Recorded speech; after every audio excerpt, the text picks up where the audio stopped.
Alrighty. Session 21 recap. Last session we left the group being forced to make a decision. Do they go to the Misty Forest or the Wizard's Tower? You chose the tower, making a quick ride there. You entered the tower, which was currently set ablaze. You found Payson upstairs unconscious. After getting ambushed by an assassin, taking him down, briefly torturing him, getting very little information from him, Bernier dealt the killing blow.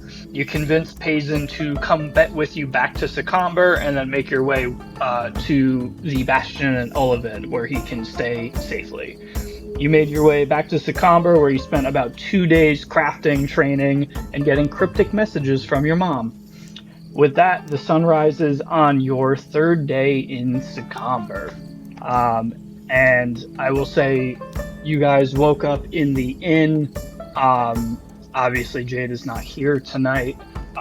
So I'll say that you guys wake up in the morning, you look around, Claudia is nowhere to be found, and she just left a note on like a pillow that says something basic along the lines of, I need some alone time, I have to do some soul searching. And you can tell that the choice that she had to make was probably a little bit more difficult for her than you guys, because she had to ignore a pull from her god, which she has not had anything like that happen before. So it's probably been a little bit of a struggle with her. So as you guys leave the room, you notice on the floor, I will put the image in the Discord, I just have to pull it up real quick. You find another bullywog straw doll. Oh shit, I don't have it on here. Okay. So... Oh, so there's just a bullywog straw doll just like sitting on the ground? Yes. I can't drop the image right now because I'm on Discord.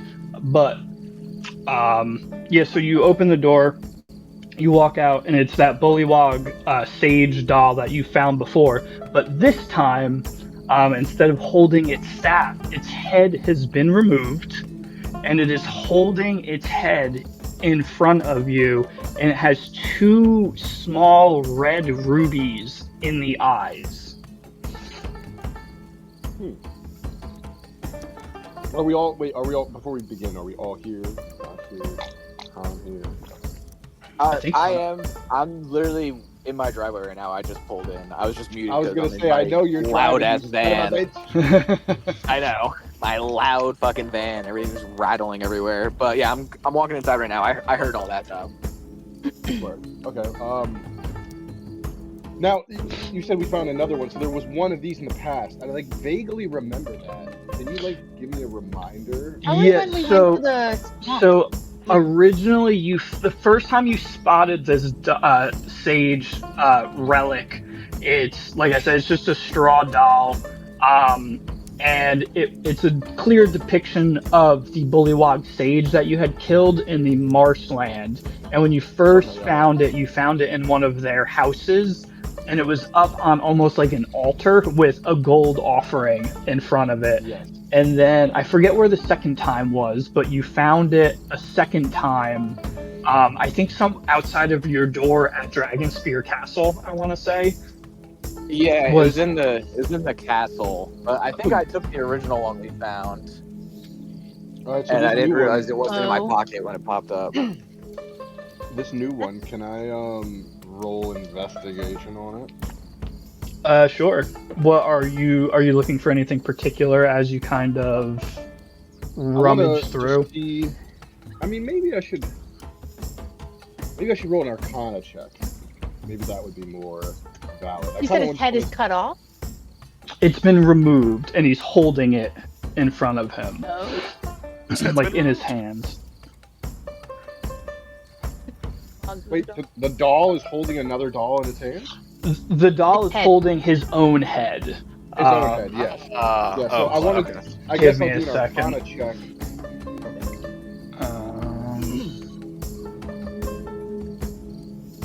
I try to avoid finicking with my phone since I'm like screen recording. Campaign notes. Wait, so we like woke up and this was what here in front of us? Yes. Whatever. That's pretty fucking spooky. Ah. Oh, that's fair.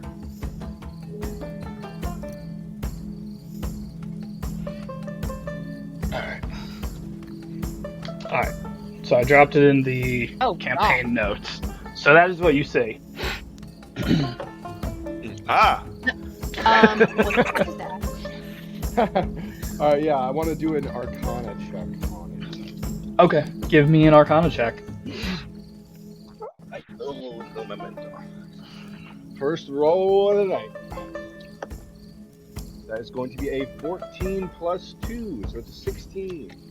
Wow. Okay. Pretty good. So, with a 16, I was thinking the DC was going to be 15, so you beat the DC. There's nothing magical about this doll. It is just a straw-made doll. So there's nothing magical about it, but as you kind of look it over and you kind of close your eyes and you let your own, like, warlock magical kind of ability start to flow through you, and you hone in on just like the magical essence that is throughout the world. You can feel, I always fuck her name up, Lymir. You can feel Lymir's guidance as you navigate this like magical essence, and whatever handcrafted this doll has insane magic abilities, so strong and so powerful that just by simply crafting this doll, they have left a part of their own magical essence, like residue, on this doll. Okay, Goxon's gonna. First of all, he's gonna look up to the sky and go, "Thanks, baby." And then he's gonna kind of like. You hear in the thunder. Dude, I'm telling you, he's gonna marry that bitch. It's gonna happen. And then he kind of just like with his foot nudges the doll towards the door, and then looks at everyone else and goes, "I don't know what you guys want to do with that, but I'm not touching that fucking thing." I will say with a 16 as well, there's nothing nefarious. Like, if you touch it, it's not a cursed item. Like, there's nothing magical about it whatsoever. It's just whoever crafted this thing is very strong. What I want to know is, how the hell did it get here? Yeah, Who Bernier put that walks in, there? he's like, ugh, that thing's freaky. That's what I'm saying. So question for the DM, is its body hollow, Yes. like in the picture? Yes. Can I wear it as a suit? It's very small. Probably It's only like small. this big. Yeah, I was gonna say, it's probably like baby doll small. I'm looking at that picture right now. It's horrifying. Ben is gonna, since we seem not to be able to get any meaningful information, Ben is gonna take 5 gold and put it inside of its body. He just wants to see if it does anything. Interesting. Goxon starts to tap his foot as he sees someone wasting gold.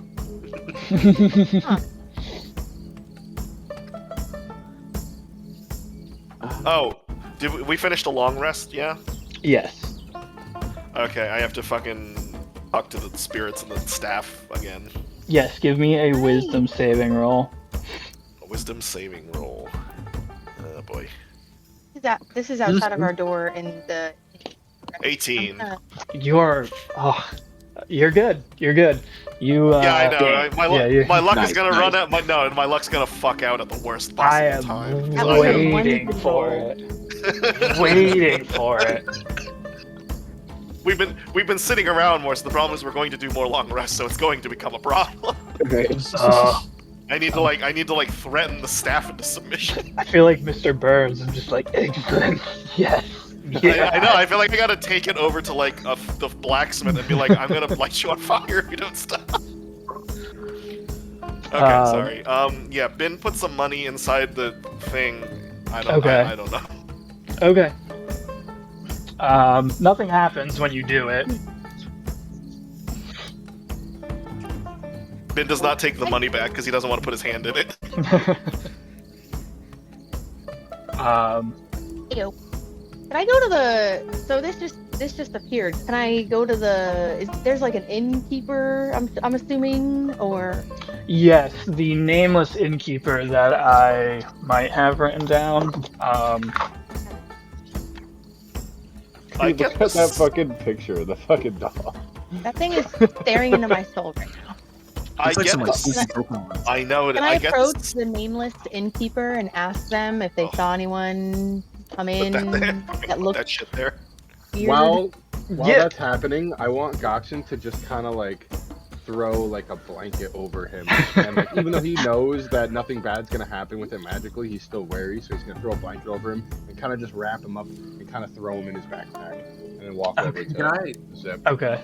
fidget with the rubies in his eyes? Yeah, While so he's hanging out of the back of the backpack, I want you to be fidgeting with rubies. Oh god. so Bernier, as you reach in and grab the eyes, the little rubies pop out. They were like barely held in there. Nothing magical about them. They have a nice shine. They're probably worth maybe 25 gold each. And as if as you make your way downstairs, you see, we'll say her name's Tammy. You see Tammy, this young blonde human, long blonde hair, kind of braided. She's standing there just playing with it. And you're just asking her if she saw anybody. Yeah, like, did you see anyone come in and Scary doll. ask? Like, how would they know that we were there? Oh, we Okay. checked in last. Who's we? Are you asking this to the innkeeper? Gang? Well, no, okay. So basically, what I'm asking is, like, did you see anyone particularly not? Oh, I don't know how to explain it. Carrying a gift or Nefarious. Yeah, like nefarious, I guess, or nefarious is the word. Or sinister. come in and come out. No, not outside of the regular drunk riffraff that comes in. You guys are kind of the weirdest bunch that's come in through these parts in a while. She kind of just like looks at the trio of a lizard, a blue guy, and a 7-foot tall jester. She's like, the other one left early this morning, but outside of that, nobody else strange looking's come in or out. It's been pretty quiet. Bobby, correct me if I'm wrong, but the first straw statue we found, did that one look like was it a statue of the Frog King or was it something else? It was, yeah, it was. a frog. It was the statue of the Bullywog Sage, which was like their king that you killed. Oh. That we killed in that random encounter. Yeah. Okay. Bull. That's what the statue has looked like every time. It's just, the one time it was like an idol. The second time it was just him standing there with his staff outside of the door, and now this time he's just holding his severed head. This is the shittiest. I don't know. This is something's off. Something's off. Something Yeah, does it's kinda feel weird. weird. Spook. I don't like it. Who's up there with? Is anyone up in the hallway with us looking at this thing, other than just us? No, at this point it's late enough in the day that a lot of the people have kind of left to go tend to their boats to continue on to the river. The drunks have probably made their way back to the tavern at this point. I would say it's probably 9-10 o'clock. You guys tend to have late nights at the tavern, so 8 hours of sleep, you're up at 9-10 o'clock. Since we're the only ones up here, Ben wants to test something that's probably not going to work. He wants to lean into the statue, and he wants to whisper, "We will not stay below," Okay. and see if it does anything. Nothing's gonna turn around and be like, "What the fuck, you talk again?" This motherfucker's speaking when he wants. Can I roll perception just like the last? Yeah, exactly. Can I roll perception just kind of like the last thing I'm gonna do with this doll? And then if nothing happens because of it, then put him in the bag and keep him. Oh, we're taking it with us. Oh, yeah, I'm taking it with me. Like I said, Goxon was a little hesitant, but he threw a sheet over him, so he didn't touch him because he just doesn't want to, and he threw him in the bag. So.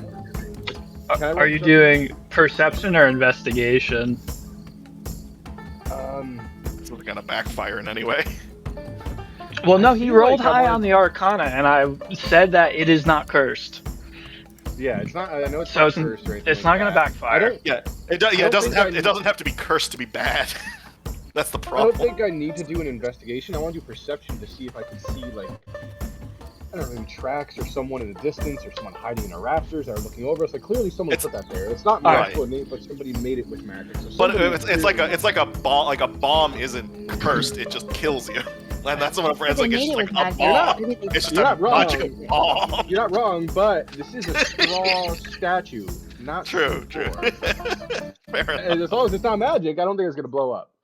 Give me. I was worried. Maybe 'cause it's I was like like, from your oh, it's god, not- Brunir says the Goxon. What if we moved it and it was a I already talked about trap? Give me a perception check. Perception. Rolling it. And I got a 16. Fuck yeah. 16. As you, in this paranoid state, begin looking over, you backtrack a little bit and you look at the ground around where this statue was, and there's like a runway rug kind of in the hallway, and you get down and you're looking and you find one, not blonde, almost golden string of hair, and it almost seems to glow in the light. Outside of that, nothing. So someone staying in this hotel is blonde. It's gonna No, sound Like I said, Goxon. the hair is blonde, but it has almost a glow, like a golden not a normal glow blonde, to it. not It's like not. a bartender. It's yeah. No. Can I? And this guy's not really fucking stupid, but can I Can I take Arcana check smell on it? the piece of hair? You can, yeah. And yeah, Smells while, like- while Gox is doing this Arcana check, I want him to be sniffing it and like licking it. And, Ben sees you do pick up the hair to do it, and he just turns away. So I will say I because will- you. Oh no, go ahead. No. Yeah, see. I was gonna say because you succeeded on the Arcana roll with the doll, I'll lower the DC to a 10. That's fucking perfect, dude. I rolled a 10 exactly, plus 2, so that's 12. So the hair that the Arcana check on the single strand of hair, you kind of in the same moment of magical Arcana flow state as previously, you feel Lamir kind of pull you through these arcane magics that you're still getting used to, and you immediately clock that almost residual magic that was on the doll is identical to this strand of hair. Whoever this fell off of is probably the most powerful person you have ever come across. Oh, that's not good. Goxin, again, is gonna go, thanks, baby, and then relay the information to the homies. Can I take a look at the hair? I know it's only one strand. Can I see if it resembles the same color hair as Walt in the portal? Sure, go for it. I would say want another- investigation, maybe.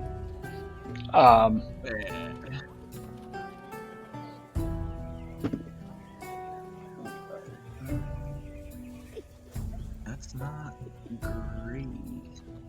Also, is the map up? Yeah, you might just have to Nah, I don't see it. No, it's not.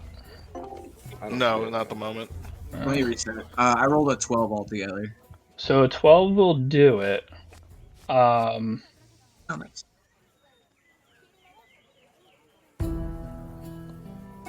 it should be up now. It was up. You might just have to refresh, maybe. Maybe I'm just clicking the wrong link. Can you send like a new link for it in links? Yeah. What thing? I mean, I've been using the same link for like what, almost a year now, so I feel like that makes sense.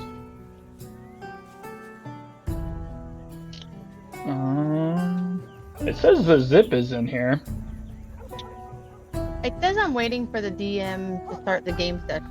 Yeah, it says please wait for your DM to start the game session. All right.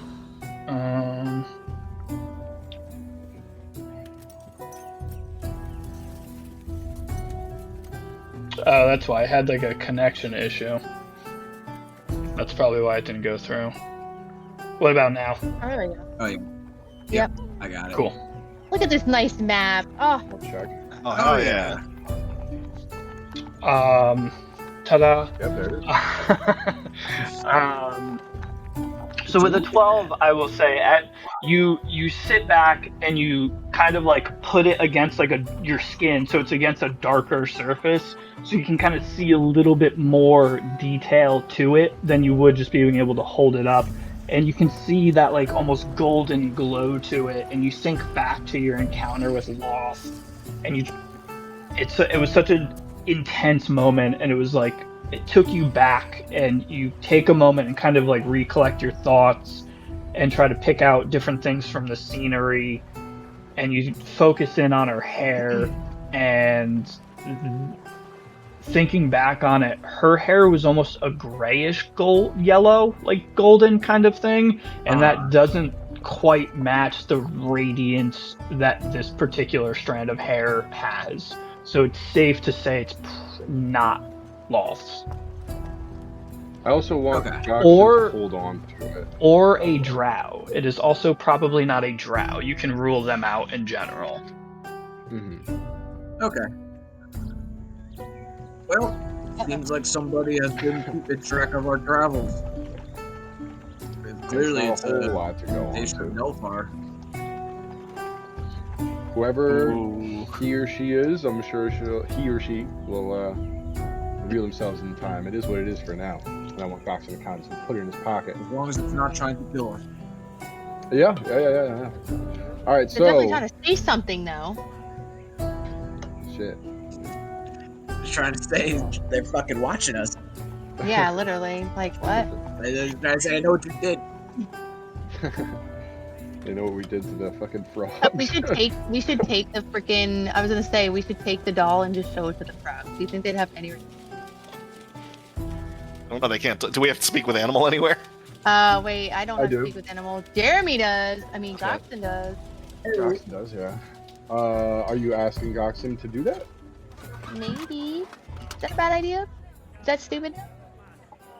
Wait, I we're like gonna- that. Involves idea. it involves Talk to frogs the in frog. some capacity. It's probably not a bad idea. Yeah, it's never a bad idea when it involves frogs. All right, Goxon's gonna take the. Where are the frogs? They at our bastion. You guys never quite said where they were, so I think we joked last session that they were just hanging out by the river, by the docks.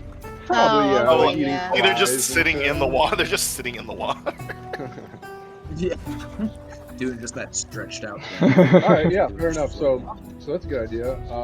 Goxon's gonna walk over there. All right. Ben's gonna go with you.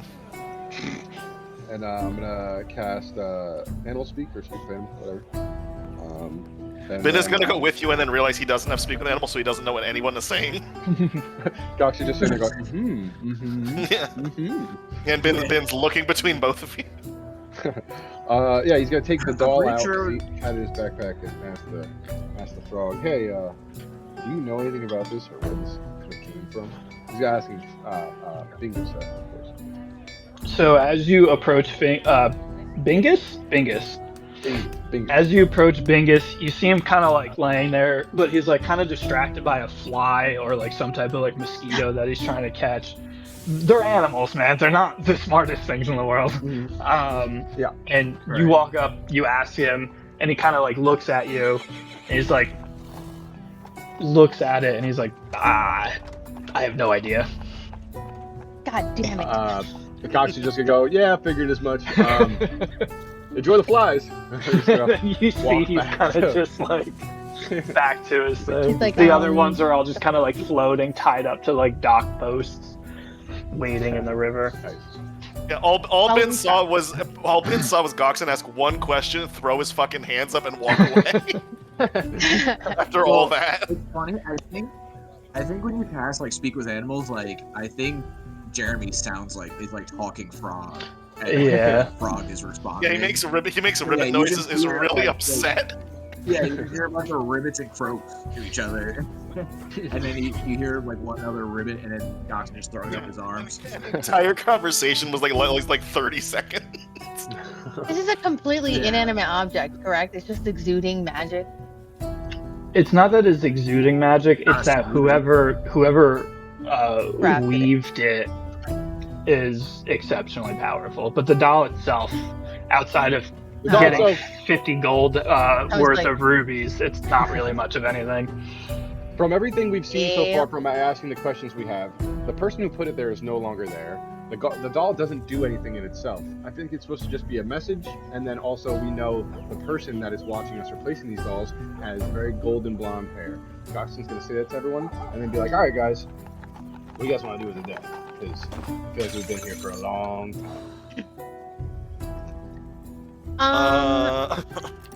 I need to figure The out Arch Warrior? before we go out into the world how I can fix this. Did I tell them that I have a curse? I don't think. I don't think No. I don't think you've said anything. No. Fix You what? haven't. I'm sorry. Okay, Yeah, I'm what? sorry. Fix what? I'm gonna What do you need turn to the group.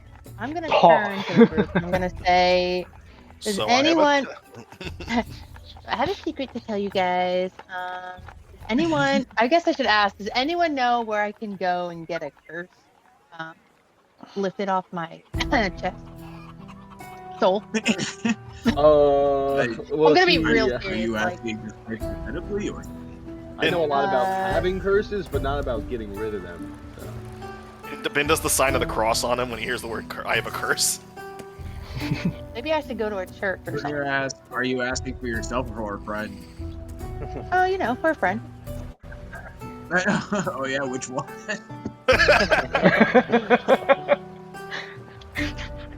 No, it's me. Oh. It's me, and I need some help. Let me quickly lie about this. Quick side note. I'm sorry. Claudia just went off into the woods earlier.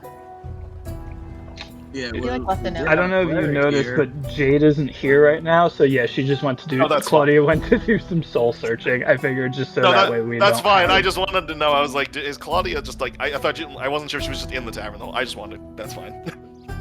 I She also needs need to to do go hug some some soul spirits. searching or soul cleansing. Does anyone know where I can cleanse my soul? Or And Ben predigistrates some sage and just hands it to you. Well, I I- guess we could all take a walk up to the house of worship. We always Let's, think yeah, I think I'm gonna have I to. usually just look into a bottle. Amen to that, brother. Ben taps his chin and because he's not really sure, but he's also not totally sure if it's sage that is supposed to be for ghosts. So he handed you something else. Ben just handed Oh, you like a bunch You of could ask the priest in town, but you did call him a pussy. I'll just That put is your true. sage that you gave me in my pocket. And I guess while we're walking, we're all gonna walk over to the. I guess we'll go to the. Goxon's gonna come with you. Goxon's gonna come with you. We'll go.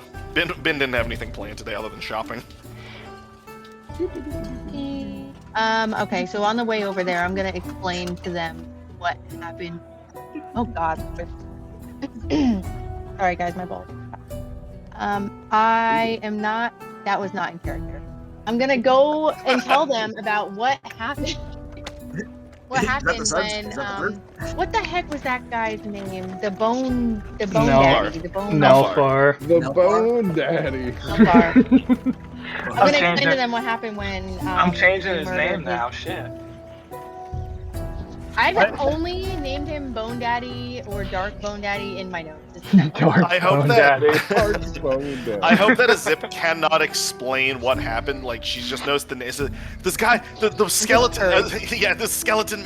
Like she's just And vaguely. I'm cold. She is vaguely describing something, and the person has no idea what she's saying. My brain's like all over the place. Like I just can't explain it. But yeah, I'll Yeah. explain that. I just have this like feeling, like a So- cold touch in my soul, and So after you the guys bone fucker died. enter the house of worship. Calvin is there. Very similar, Bernier, to when you stopped by the other day. There's a couple drunks that maybe spent the night there that didn't have money for the inn. Other than that, it's relatively quiet. Calvin is there. You, I'm assuming, explain your cursed situation to him. And he looks at you kind of wide-eyed, realizing that he may be in over his head when it comes to his clerical duties. And he says, I don't know if I can get rid of a curse for you. You Abel would probably be able to do that. He's still up in Olivin though. But I don't know how to do that. I'm sorry. Boo! Thanks anyway, Calvin. Figured as much. Okay. Goxon turns around Yeah. and goes, "All right, let's go to all of it." And with yeah, that, I think this kind of is there. as you guys are turning and leaving, you hear outside in the distance screaming. And you hear a massive crash. Oh no! What are you guys doing? I don't want to. I'm not running out. Can I look out a window? You certainly can. You're not supposed to be near a window during an explosion. Which direction do you go? I will go to the front of the church and see what's going on. He'll walk right outside the front door of the church. You're just walking right outside. Oh yeah. I'm gonna So, look out a fucking window. as you leave the church and you look, you can see this. It is about a 15 to 20 foot massive skeleton creature. Now, it also has chunks of bugbear carcasses, goblin carcasses, all mashed and smushed into this massive obelisk that is Nelthar the Grave. I need. Are you fucking serious? I like how he's just Oh my finding God, shit kill to this put in fucking it. guy. He's that So far? He's coming after he me, I has swear to God. smashed through the gate, and he is now just running towards you guys. Specifically, a Zip. He is just I'm still beelining it. inside though. I know. He is still Wait, where's his beelining head? it towards you. As he gets closer and closer, you can see that his head is still gone. There is now like a half-severed goblin head that is like sideways on the shoulders of the body. And the eyes have like a faint glow of red in them as it just keeps hunkering towards you guys. I think this is a good time for everybody to roll initiative. Oh my God. Yeah, it's Let's see how this We're goes. here. I just got sweaty ass palms. Really? He's coming after me because I'm trying to figure out what the fuck. 18. Rear turns to God. AJ inside and says, "Remember, stay here. Remember your training. Keep the people in here safe." He just looks at you as he can. Now you can hear people leaving their houses. They're like running, screaming. He's like smashed over some of the small village houses in the bottom left as he's just lumbering towards you guys. And Calvin just with shock, he's like, okay, and he like starts running and he's like grabbing the drunks and like trying to help get them like more in like the back room where he like sleeps or like in the basement or something like that. And he's just trying to get these people like into a safe location. Do I have time I to gotta- like thaumaturgy and just like shout really loud? Like, Yeah, of "Get course. to I the would say turret! as Nelfar, Go like, to the turret!" I got a 13 on the initiative. okay. I got a 6. I got an 8. Well, Bernier, looks that like was Ian- 18. looks like- Also, what's that? You won your initiative. Who, me? Yes. Comment. Oh, 18. 18. And Bernier, what was yours? 8. 8. Okay. Looks like Bryn and Bernier are making up the back row again. All Am I right. able Oh my to- fucking god. Oh No. no. Fuck. He's on to me. What's that, Jeremy? No, never mind. I came up with a different plan. No, I was gonna ask something, but came up with Okay, a if there's plan. something you want to do, like in the heat of the moment, I'll definitely let you do it. Okay, in the heat of the moment, without thinking, okay, I want Goxin to grab Lunir's arm and start running down the path towards Nelfar. How far do we get before like initial stage? I would say like in the moment that he smashed through and is starting to like just lumber towards you guys, I would say you could probably get to the street, and then that's when we'll start initiative if that's what you wanted the to street do. right here. Yeah, I would say if Bernier's Well, action. let's say we like cut across, so like maybe here. Is that okay? Yeah, no, that's fine. Like from here to here, like we're beelining. Like I'm kind of like disheveled. Like I just grabbed him and was like, I got an idea. Come on. Yeah, so Bernier yells, Alright. casts thaumaturgy, turns, screams, yells, run. Calvin starts grabbing everybody. As he's doing that, Goxin, you just grab Bernier and pull him out the door while the thaumaturgy, all the lights and stuff started flickering. It causes a little bit more panic and chaos in the moment for the civilians, but it gets the message across. So it is Nelfar's turn first. He is going to just keep running towards you guys, and he gets to about here, and as he's running, he just smashes into the side of the building. Bits of skeleton just scrape and take chunks of hide and seek off, and he just is focused. Zip, are you still in the building? I'm gonna be like at the door. Like at the door, not 100%. Okay, so Yeah, it would be bad. you Like, have So you have Goxin and Bernier in between your line of sight, and he is looking through them at you as he just smashes through the side of this building and is just hauling ass at you. So Goxin, you are up. Okay, so Goxin grabbing Bernier and running up with him. He's gonna. Well, first he's just gonna tell Bernier, trust me on this one. He's gonna hold his arm and use his new skill he got from that game called Thunder Step. So it says you teleport yourself to an unoccupied space you can see within range. Immediately after you disappear, thunderous boom sounds, and each creature within 10 feet of the space you left must make a Constitution saving throw, which Nelfar is within that 10 feet, taking 3d10 thunder damage on a failed save, or half as much damage on a successful. Thunder damage can be heard once the game do it. And it says you can bring along objects as long as their weight doesn't exceed what you carry. You can also teleport one willing creature of your size or smaller who's carrying gear. So I want to teleport me and Bernier to right behind Nelfar, so we can kind of get the jump on it, if that makes sense. Love it. So you, as And then you're also, running, that thunder hits him. Yeah. So as you're running, grabbing Goxin, you just yell, trust me.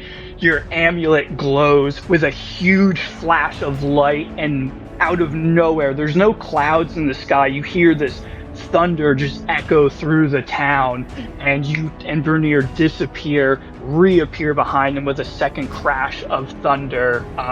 And it is what kind of save? Nothing personal, kid. It is taking 3d10 thunder damage. But he has to make a dex save, right? Or what kind of save is it? With a 10 Constitution saving throw.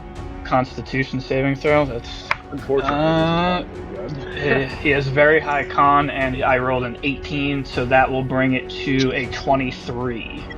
Well, But he still takes half damage. Yeah, half damage of 3d10 thunder. So roll them bones. You want me to roll them? Okay. Yeah, you can roll the damage. Here, just to be safe. 1, 2, 3. Yeah. I'm sweating. So that's 10 damage, I'm assuming. Yes, half wow. damage.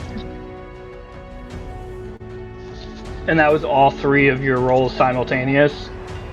Yeah, it ended up being 20, so half that 10. Okay, perfect. So as you reappear behind him, you see the lightning kind of hit his back, and you see it run up the sides. Is that your action or bonus action? I don't remember. That's what I'm trying to figure out. This is my first time using it. Let me click on the description real quick. One action. Okay, that counts as an action. Okay, so that's your action. But it says... So I'm wondering how this works, I guess. So for me, since I have like a feat or something where it makes it where I can attack twice, it says attacks for action 2. Does that count as an attack? Just then I can attack them. So typically it would have your attack. I would have to do an actual attack, like your sword or your Eldritch Blast, and then that's when you get the second one. Yeah. But you still have your bonus action. Yeah, I figured I just wanted to see. But yeah, bonus action I still have. So, I will. Yeah, I'm just gonna cast Hexblade's Curse. Perfect.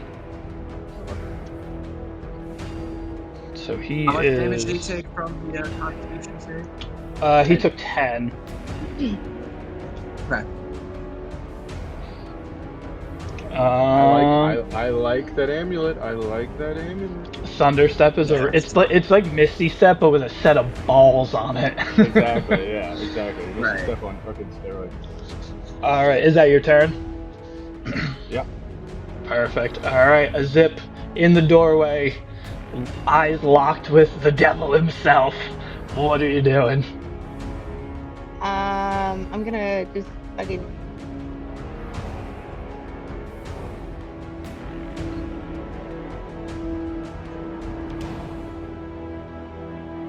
I'm gonna stay put and use my short bow.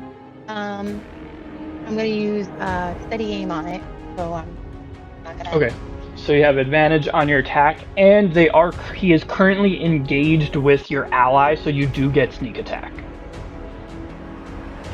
That's why I put us behind. Nice.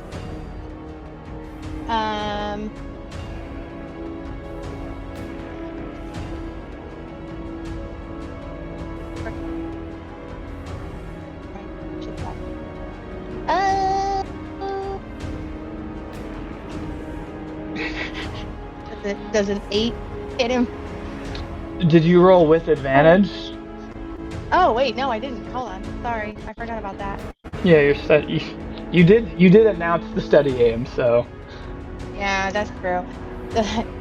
Does a 9 hit him? Unfortunately, a 9 does not hit. So despite taking a moment and locking in with the steady aim, the tension of the moment is just too much, and your hands begin shaking, and the shot just goes wide. Is there anything else you? Well, you can't. I think you still have your bonus action, but you can't move. Yeah, I can't do pretty fucking much anything.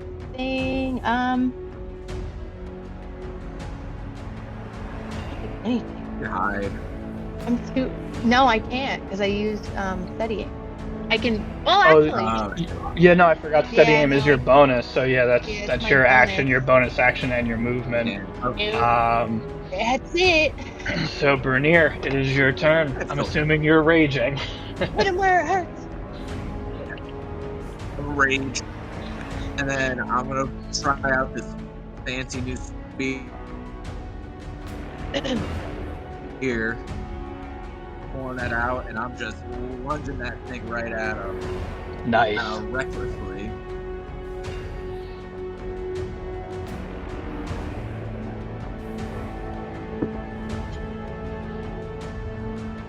So that's a 25 to hit? That'll hit. Oh, Yeah. I just want to double check. Oh yeah, because it has a +7 hit DC, and then in the description it says it has a +3 bonus to attack rolls and damage rolls. So that's a +10. So I rolled a 15 +10. Fuck it. Just want to make sure that all sounds right. I don't remember off the top of my head. I say we'll go with it for now, and then I'll look it over in the future. Well, it might just be like a +3. If it's like a legendary weapon, it already might have a +3, and then the +7 is from my proficiency. Oh, okay. Yeah, because it's technically a +3. It's a +3 weapon. So yeah, +3 plus your proficiency of 7. So yeah, that's a +10. Yeah, dude. +7 is fucking crazy. Hell yeah. oh. I mean, I think even a Zip has a +7 on her bow. No. My Actually- short bow and my actually, short yeah. sword. 'Cause I'm My- proficient in both of those. My hit DC actually for Blue Steel is +8. Yeah. Rainier is that insanely Oh. broken character that comes when a game is new. Yeah. That's super powerful. Oh yeah. Yeah, very okay. So I did my soldiers. So one with the D10 +4, so that is with the A bonus. We're at 12, and then it has another. So I'm gonna do. Alright, so we're at 12 so far, and then Okay. with the acid damage.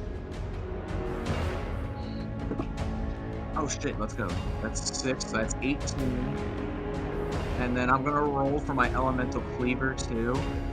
And that's gonna be frosty. Okay. Alright, so 21 altogether. I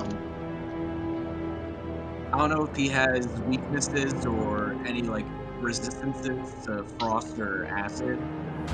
If not, it's like 21 altogether.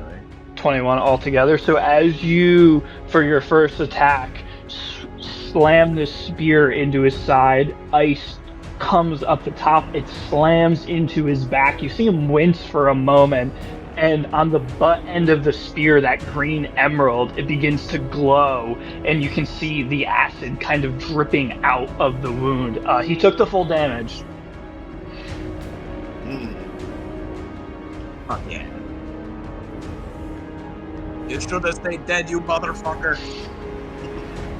You're never in the dark. You still have one attack left, or? Oh fuck yeah, I actually do. Hell yeah. Yeah, I'm gonna yank that thing out, and then I'm gonna do another reckless attack.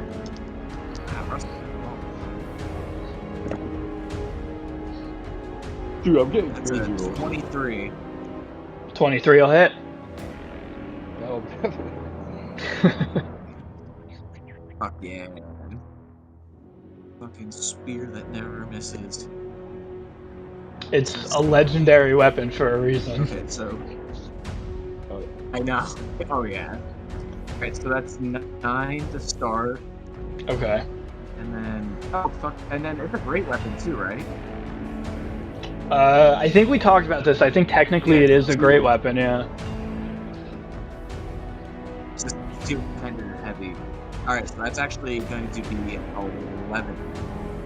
And then for the acid damage, that's a 2, 13. And then with the frost damage,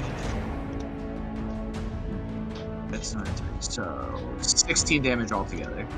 Oof. So you slam it and you see the acid, you quick withdraw and slam a second one in. He kind of like reels back a little bit in pain. Taking the full damage on both strikes, you've definitely caught his attention. Is there anything else you would like to do? I am in full rage. Alright. I think. Let's see. If I move away from him, that's gonna give him opportunity attack, right? Yeah. You can move around him, but you just can't leave his like 5-foot radius, otherwise he'll get an attack of opportunity. Yeah. In giant form, I'm gonna take a step over Doxon, and then I'm just gonna circle around. I'm gonna barrel over here. That's a good idea. I was thinking about Try and before. just, like on the other side. Yeah, I was thinking about before Goxen teleporting, like throwing you in front of him and then teleporting behind. But I didn't know if he could do that with how heavy Brunier is. No, I'm glad I'm up close. You are both flanking him now, so Goxen, when you go next, if Nelfar doesn't move, you guys have advantage on the strikes now because you're flanking. That's what I'm saying. That's like the better move for sure. Yeah. Bin, you are up. What attack are you gonna miss on this time? Yeah, let's find out. We're gonna try some things. Bin panic. Yeah, Bin sees the big guy who knocked him the fuck out last time, and Bin's like, "Oh fuck." What I'm going to do is I'm going to take a bonus action first. I'm going to activate Revelation, and I'm going to sprout I'm going to sprout wings. Beautiful. What do your wings look like today? Half and half? Half and half. One skeletal, one angel. So there's one out of one side, this blackened, necrotic, dead wing comes out, and the other one shoots out a very beautiful, angelic white wing. What are you doing now, Ben? Ben is going to take off on the feet. He's going to be like 10 feet in the air, I'd say. He's like hovering near like the roof of the church. He's trying to get an angle on him, and he's going to whip out his penis. He's going to whip out Nelfar's Staff of Chaos. Okay. He's going to use it to cast the cantrip, which I have forgotten how it works. Hold on one second. Sorceress Burst. Sorry, the stat on it is +3 to hit. And okay, so Nelfar's Staff of Chaos +3 I didn't have a bonus chance. attack. I didn't have a chance to change it yet. I will say that with his staff, you can use the cantrip attached to it twice. To make it a little bit more powerful, because it's a little weaker than I intended. So we'll say that if you cast that cantrip, the Chaos Bolt, or whatever the fuck it was called, you get those attacks. Yeah. Cool. Okay, so this has +3 to attack and damage rolls made with this weapon. So I am going to roll. So I roll. I'm going to do Sorceress Burst. It is +3. Then it's a 16 to hit. 16 unfortunately does not hit. Oh. Yet. God damn it. But you still have a second shoots attack. a beam of energy into the air. You still have a second attack with the burst. I feel like a burst should be 3, honestly. It's 3 bursts of energy into the air. Well, because that's what the move was when he used it. I just didn't know if that would be like 2 OP, but in Bin's hands, nothing is 2 OP. Yeah, I like that you see this angel guy take off, and Goxen and Brunier both just watch your big mist. And it's the spectacular beams into the sky. Okay, Ben spins in the air, and he prepares to do it again. Come on, so Shadow. it is, oh thank Christ, it's 27 then. That'll hit. Okay. Yeah. Thank Christ. How does this work? Okay. You have to Ben is gonna roll for. You have to roll for the damage and the damage type. So Ben rolls for 12. Oh, sorry. And then how do I do damage type? It's a 2d8. The damage No. type should be, I forget if it's a D10 or a D12. 3, 4, 5, 6, 7. I'm not actually sure how I tell this.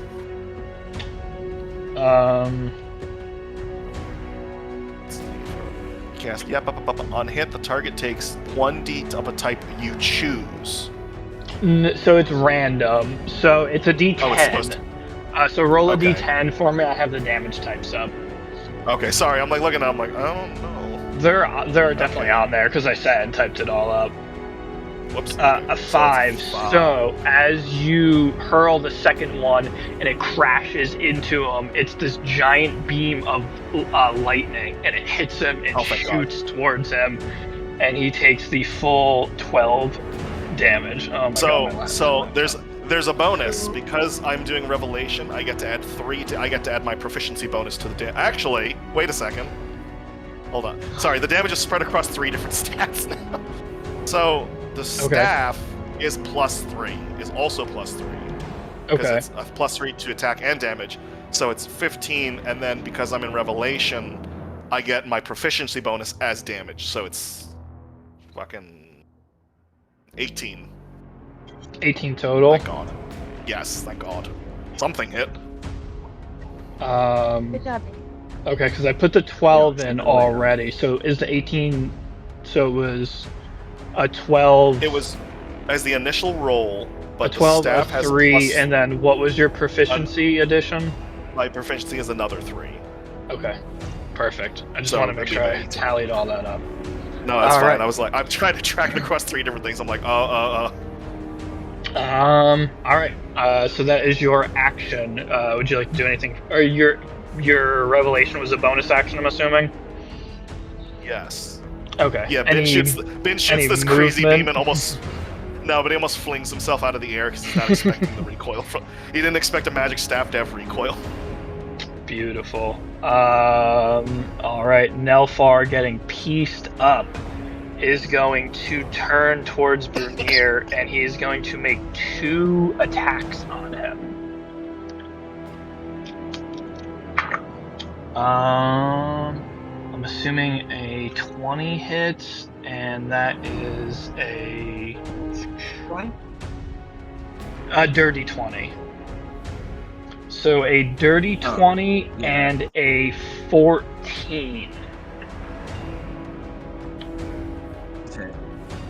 Does the 14 hit?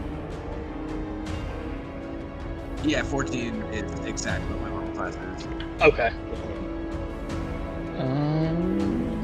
I did not prepare my dice. Shame. That's that.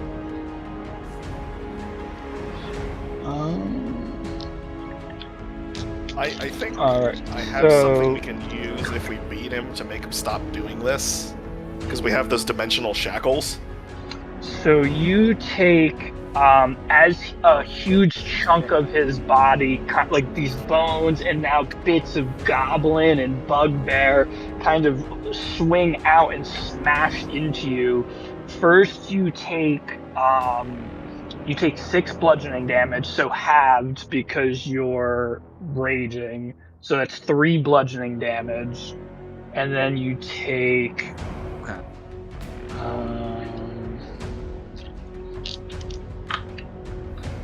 Holy moly. Okay. You take so as these bones slam into your side, you can feel the sting of necrosis. You take 5, 9, 12 necrotic damage, and that is just the first hit. That's from the 3. Yeah. So you took No save, anything like that? No. But because you are, what is your size when you are raging? Is it large, or huge, or gargantuan? I think I'm large. Okay. Good question. No, because I can't get gargantuan Okay. unless I take an actual potion when I'm huge. So I'm just large right now. Okay. So you're large. So that'll come into play in a second. You take another 10. So the first attack hits you, and the second attack comes in and slams into you a second time. You take 10 bludgeoning damage, so half, that's 5. And then you take, holy shit, those are high rolls. 14 necrotic damage. Hello. Happy but And if the target is a large or smaller creature, it has the grappled condition. Until the grapple ends, the target is suffocating. You are okay.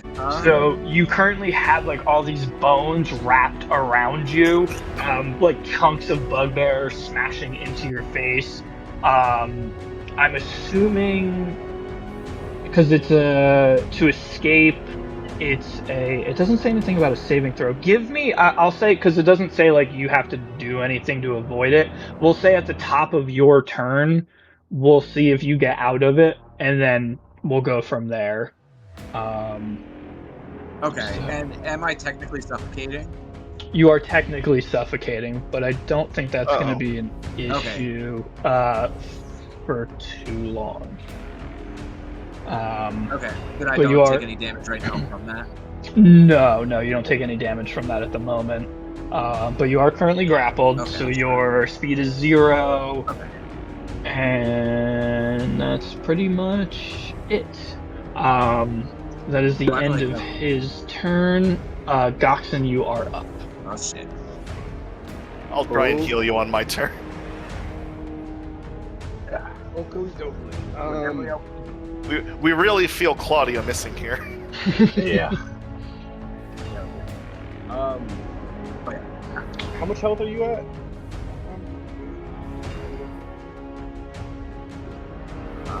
He's at about half. A little less. Yeah, on a scale of 1 to 59, I'm about 25. Oh. Okay, I will send some heals your way. Oh yeah. Let's end it quick.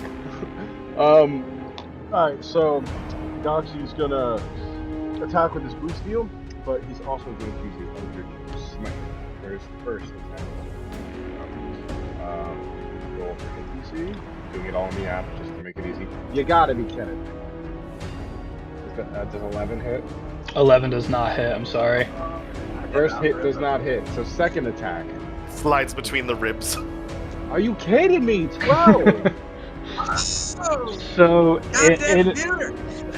in a moment of panic, still recovering, your like equilibrium's a little thrown off from the first use of your thunder step.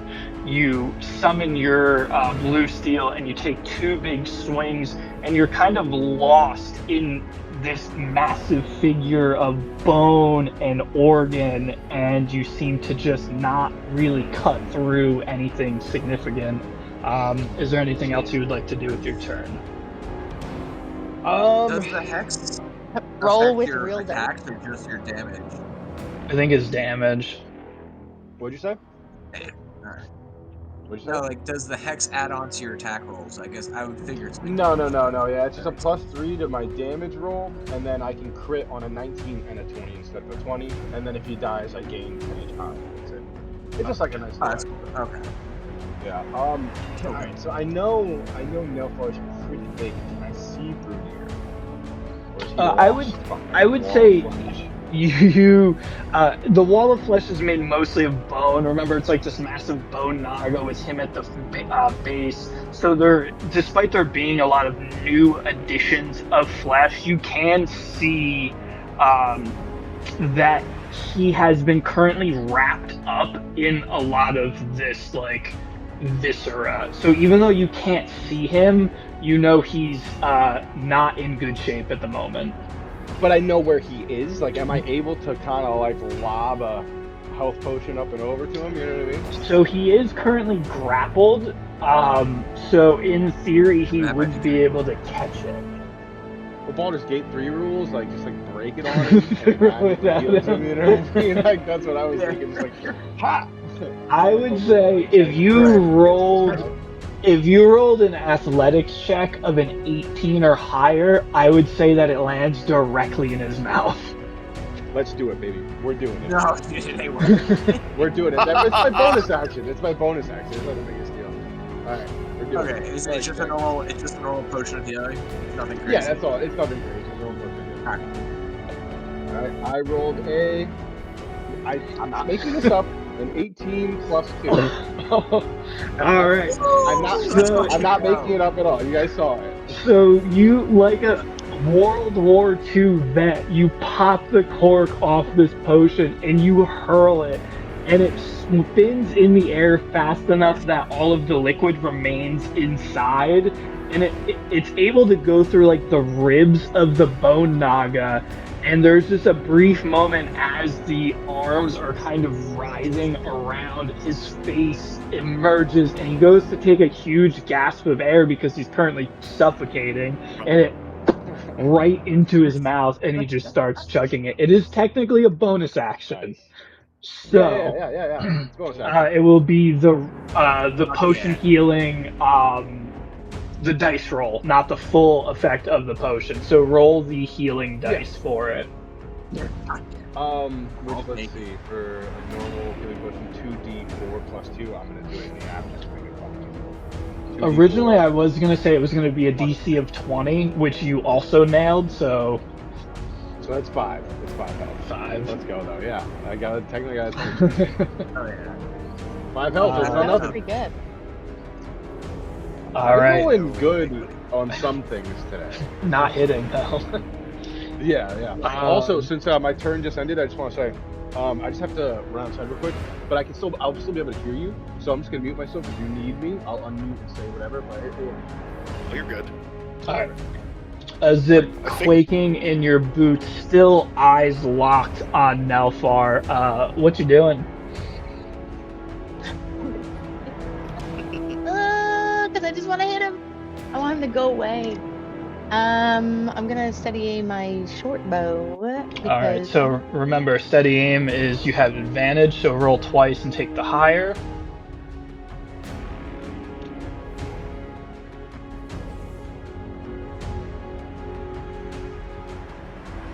Alright, I got a 12 plus 7. 12 plus 7, a 19. That's 19. A 19 to 19. hit. A 19 hits. Go ahead and roll your damage, and he is currently engaged with a party member, so you get sneak attack damage.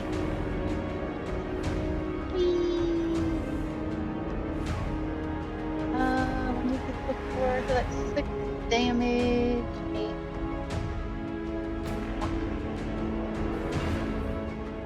Attack is 1d. We might need to rethink how this staff works, Bobby. I think a 3 attack burst would work. Except I have Quicken spell as a sorcerer. So that's just the. Okay, I'm a little confused by the sneak attack because it says 3d6. So the sneak attack damage, I'm pretty sure you're with your sneak attack total. I think it's a 4d6 collective damage because you're gonna have your 1d6 for your bow plus 3d6 for your sneak attack damage, if I remember correctly.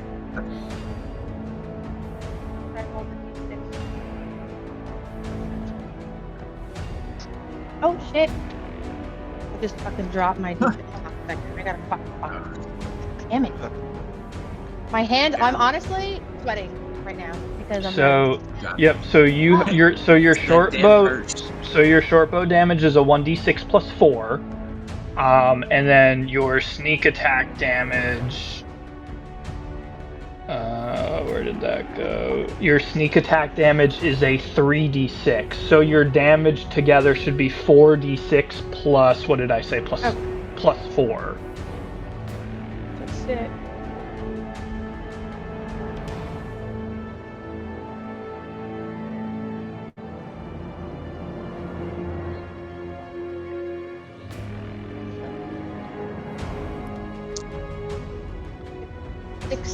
Damage. And then what was the last part you said? I'm sorry.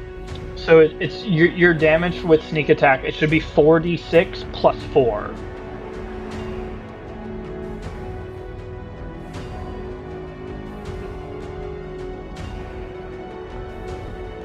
And that's not including my already, like, the 1d6 I did for my short bow? So with your Or that's short bow including. your short bow is 1d6 and then sneak attack damage is 3d6. So collectively that's a 4d6 plus 4 because your short bow is also a plus 4 to damage. Oh, okay, because I already added the plus 4 to my first roll. So... Oh,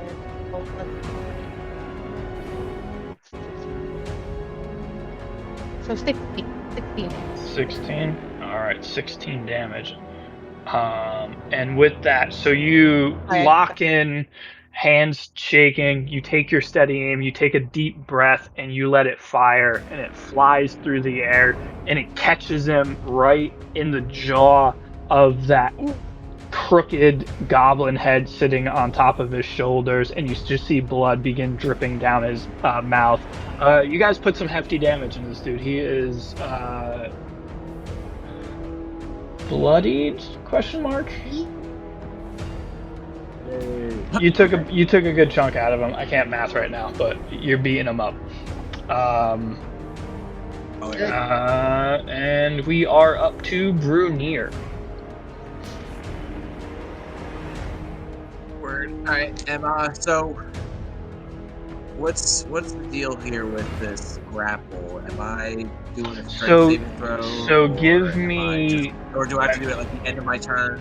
So it doesn't specify, so we'll just say it's at the beginning of your turn. So the escape is a DC 15, and we'll say that's probably, I'm assuming, strength. Yeah, it's not, because there's a difference between strength and athletics, right? This is just a straight strength. I would say this is probably, considering it's like suffocating you, I would say that like Brunier would use just pure raw strength to just burst out of it. Okay. Oh yeah, and you said saving throw, right? That is a check, a strength check. Okay. I'm really hoping you say saving throw. Oh, that's 20. Nat 20. All right. Oh wait, actually, what am I doing? I'm a piece of shit. I rolled 2 dice. Oh wait, no, because I'm raging. I do get advantage. With advantage. Strength checks. Okay, so yeah, that's right. Okay. I'm not keeping. All right. So you just, in a huge rage, just throw your arms back, and you see like bits of bone go flying off, sticking into like the nearby building. At this point, I would say most of the streets have cleared out. No guards have come. Like they've basically, they know this is way outside of their fucking pay grade. They were just getting people out of there and leaving it up to you guys. All right, let's. And you don't have to reckless because you are flanking with Goxen. Oh, cool. Yo. Nice. Going back at him with that spear. Oh yeah.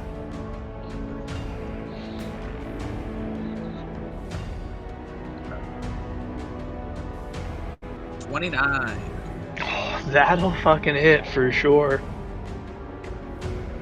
Hell yeah. And then also for my bonus action, I'm gonna switch the damage from my elemental cleaver to just to more acid. So like 2d6 acid damage to 2 people. And then so it screwed me up.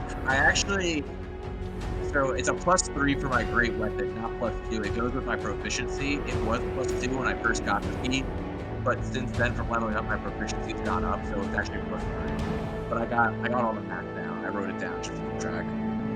So initial damage will be. Oh, so that's a 9 plus 9. That's 18 to start. Okay. Yeah. And then.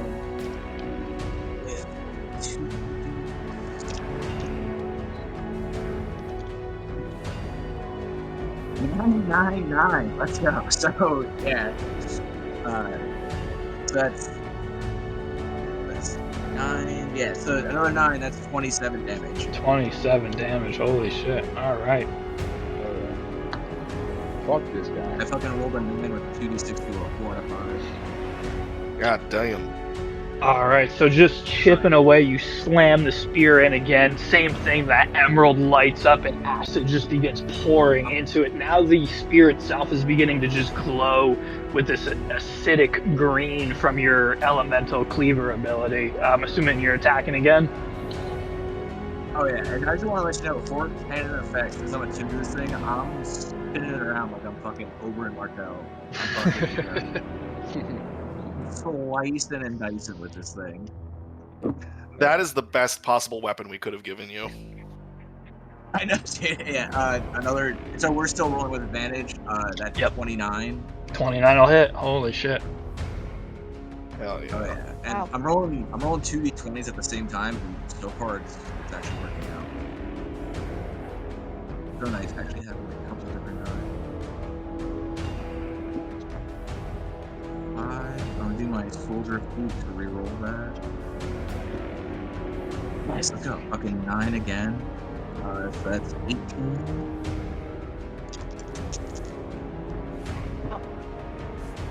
Shit. Alright,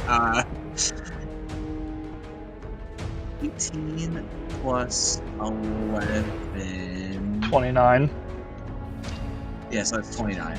Jesus Christ.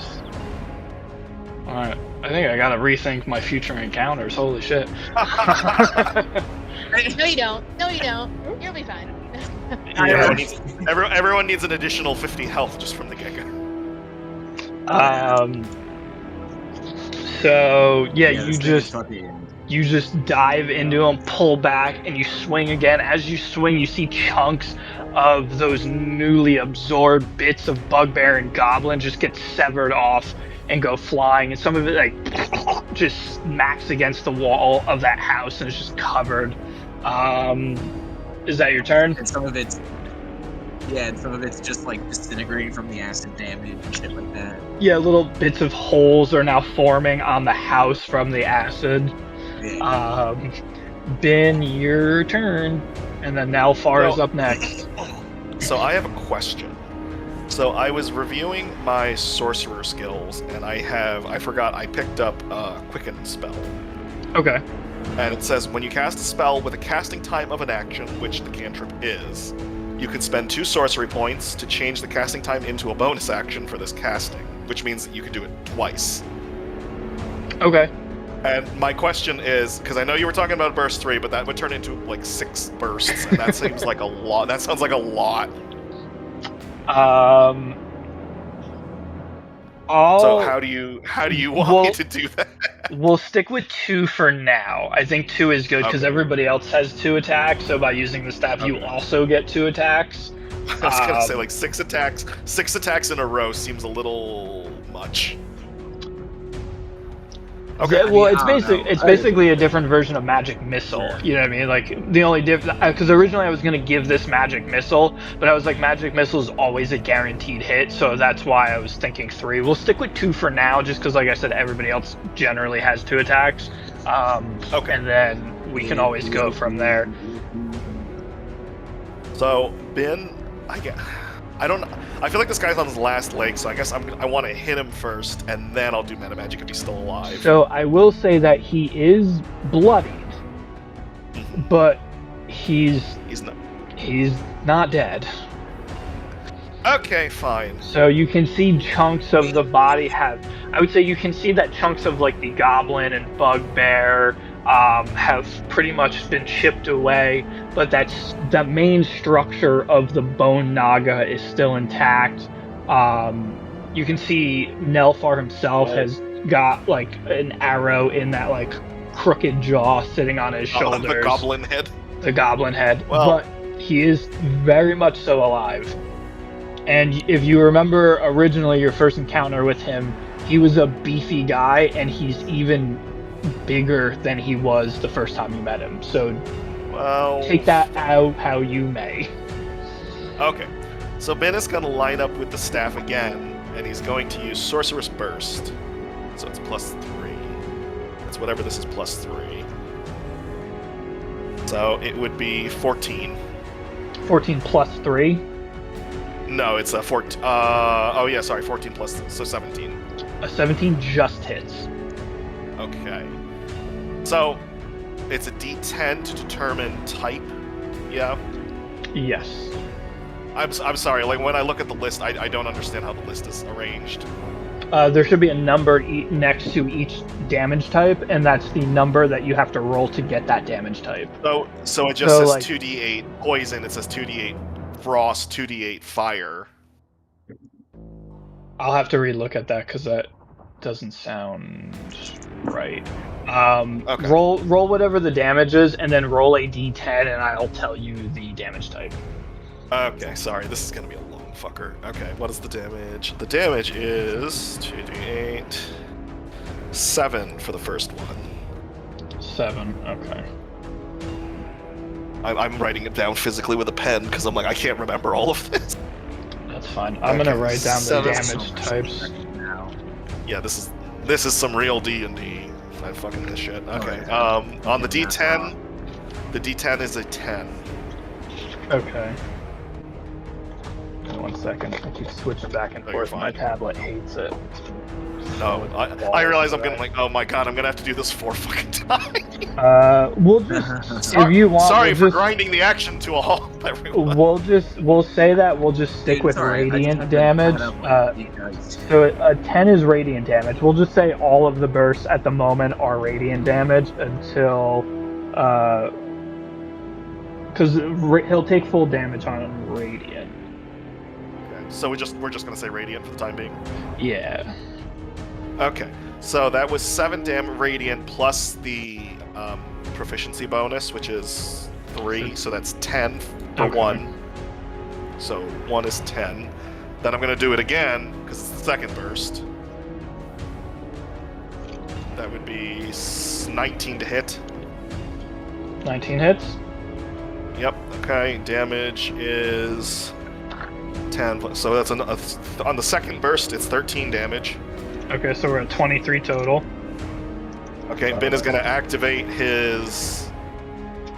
Ben is going to use 2 spell slots to activate. I can't find anything. He's going to activate Quicken Spell, which turns it into a bonus action, so he can fire 2 more bursts. Love it. Go for it. Okay, so the third burst is 23 to hit. That'll hit. And the damage is 7 plus 3. That would be 10. So that's 33. And then the final burst would be a 13. Which sounds like misses. 13 misses. Okay, but so you did get okay. 3 hits dealing 33 damage total. So as you are, I'm assuming you're still up in the air, hovering. Yeah. You use the staff and boom, boom, boom, these 3 radiant blasts slam into him, and you see like chunks of bone have now chipped off. You guys are fucking this dude up. Yeah, but you know the thing, Ben's like slowly creeping higher up in the air, so he can't really see if he's hitting him or not. So he's like vaguely shooting at him. It's a big target, but it's a strong target. That's what he means. He's like, I think I'm hitting him. All right, Nelfar is up. Seeing. I forgot to heal you, Brunier. I'm sorry. No, you're good. Are you still suffocating? Or wrapped up? He got out of it. No, right? Hell yeah. Yeah.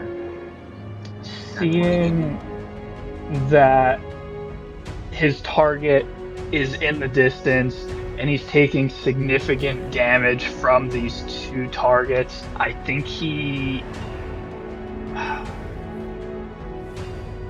gonna just beeline it towards a zip, taking really 2 opportunity attacks.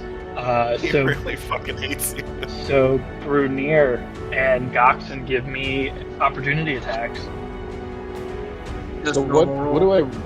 Yeah, that's what I'm wondering. Yeah, just a regular attack So roll. if it's an opportunity attack, you just when it's an opportunity attack, you don't have to roll for that. Like you roll for just damage. No, you roll. You still have to roll to hit. Oh, okay. 25. 25 will 25 hit. as well. Jesus. Oh, So who's opening now, baby? that was 13 damage, Goxon. Yep, 13 damage. All right, and Bernier, what about One your? being lightning. So 3. I don't think I can. Actually, I know about I don't think you get all your crazy bonuses on an opportunity attack. Opportunity if I'm flying. How does It's that just work? normal. This is a normal attack. Yeah, like, so- mine was just normal so plus normal my with my unit strength attack. guy for the swordsman.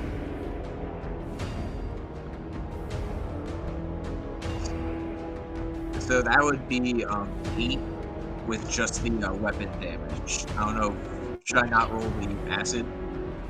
Still roll the acid, yeah, and I guess technically it would Okay. still be your elemental damage too, because that's like active through the Well, battle. my last turn, for my bonus action, I switched the elemental damage just to more acid, just so I'm rolling a 2d6 instead of a 1d6 acid, 1d6 frost. Like, Gotcha. so I just combined it for just more acid. Right. Yeah, so I guess you would still take that acid damage from the spear and from your elemental. Okay. Oh no, I got the damage. So I got the that damage wrong. would Oh, no. be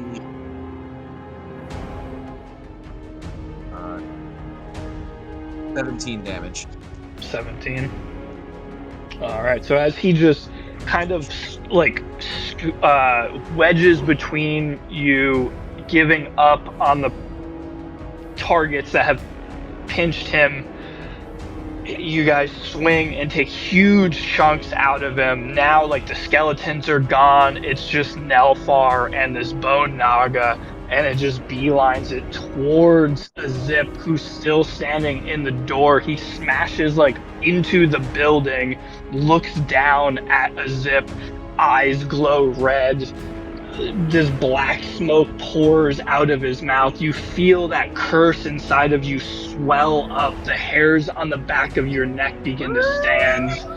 And he is going to take 2 suffocate attacks on you. Stop that. This is fucking crazy. This is crazy as fuck. I love so, We gotta get rid of that curse, girl. We gotta get rid of that fucking curse. I'm assuming a 25 hits. Jesus. But the second attack was only a 10, so you got lucky. Well, So you Yeah. take.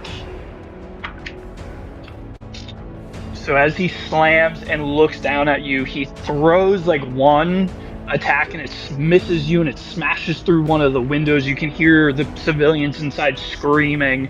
And then the second chunk of bone comes and slams into your small body. You take 8 bludgeoning damage as it pierces into your armor. And then you take 16 necrotic damage as these bones and this flesh begins to wrap around you, suffocating you. I rolled 2 5s and a 6 on that damage. Very high rolls. how much was that? It was 8 damage for the bludgeoning, and then it was 16 for the necrotic damage. So that'll bring it to 24 total.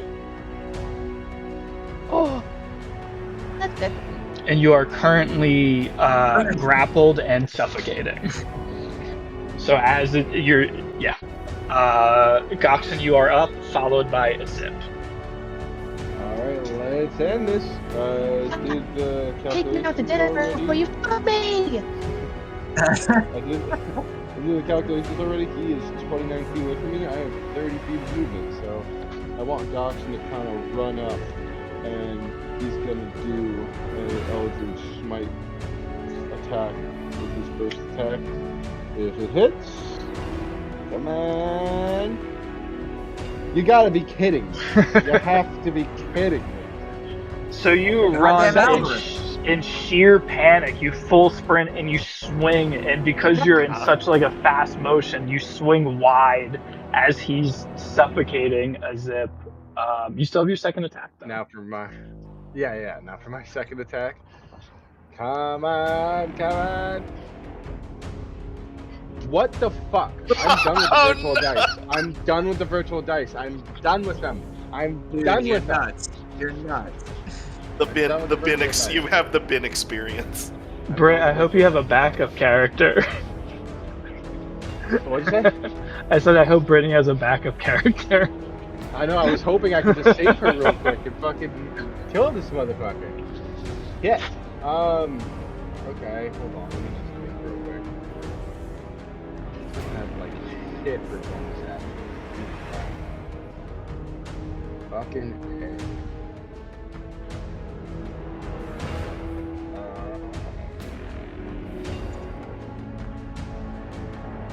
Yeah, I guess that's my turn. Sorry. Sorry, Brittany. Sorry, Brittany. That's my turn. Oh, whoa. Hold on, guys. I almost forgot, okay? I almost forgot.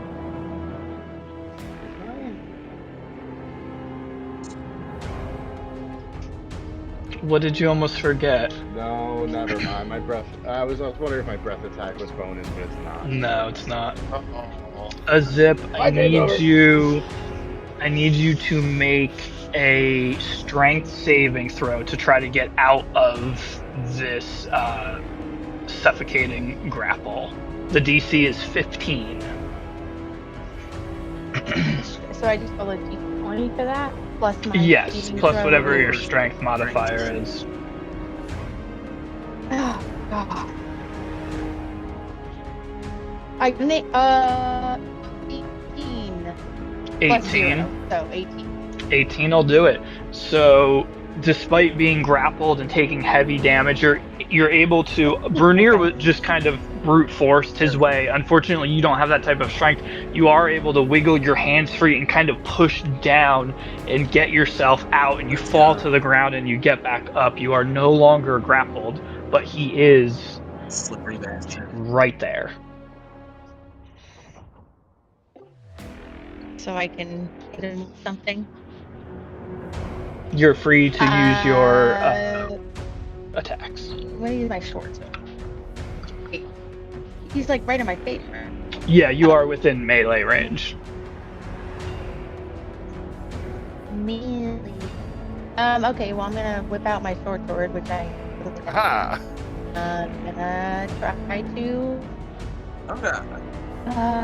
11 plus 7, 18, that'll hit. 18. Hit. Stop that! Um,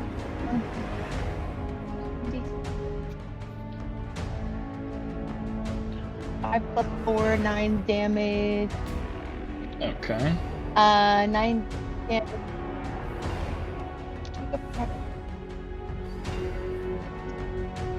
I have like a question. I have this thing called Nick, and it says when you make the extra attack of light property. I don't even know what that is. Those are Can we abilities get that the those are attack abilities action? that your weapon has. I don't remember off the top Yeah. of my head if you use when you use your attack. I think you can activate it. Is that right, Tom? Let me look it up real quick. don't- Yeah, Because you can make it as from your, part- that's like your weapon mastery. Yeah, this is your training with weapons allows you to use mastery property of dagger. So I have weapon mastery of that. So it's part of the attack action instead of bonus action. I think, yeah, I You think. can make this extra attack only once per turn. Really? Yeah, I think so. You could basically get like an extra attack in your one attack roll because you don't get like you only have one attack action, right? Or one action per turn. Like Yeah. you don't have extra attacks. So yeah, you technically, I think when you Yep. use the property, you can make another attack on a hit, but it doesn't count as your bonus action. Yeah. It counts as extra for the Yeah, that's what it attack. said. Yeah, I just pulled I'm up gonna your try to character do sheet that. and read it right when you guys figured it out. I like your character sheet. Yeah. It's purple. So I have to roll to hit that, but I don't know how to roll for that. It doesn't say. I think you just roll another attack roll because it's like mastery. Oh. Like I have the mastery with the great axe, and I get like the cleave action, and that's when I'm able to hit 2 opponents with 1 attack roll. Like I don't have my proficiency to attack like the second person I'm attacking, but I'm able to use it with that mastery. So it's just one of your weapon mastery like bonuses. So do I roll for that, or it's tacked on to what I'm already doing? I think it's. I would imagine it's tacked on. It's like when it's an extra attack, that's part of the attack action instead of added. I'm really not sure. I've never used it's this part of the before, original and I attack was action. Yeah. So I'll just roll your damage. another twice. D. Oh, so 9 plus 9 plus 6 is 14. Say that again. Sorry, I'm trying to also read now. How much damage total? Yeah, I'm not really sure how it works. 15 total, Okay. and then oh god, get off me, cat! Oh my god! Sorry, my cat scratched it up. Getting attacked in IRL. Yeah, literally, my cat just sliced my finger. I don't really have any bonus actions other than I can disengage or hide or dash. How the fuck am I gonna disengage with a guy who's breathing down my neck? Well, disengage is an action though. It doesn't give you. I think for- it gives you for- advantage to get away.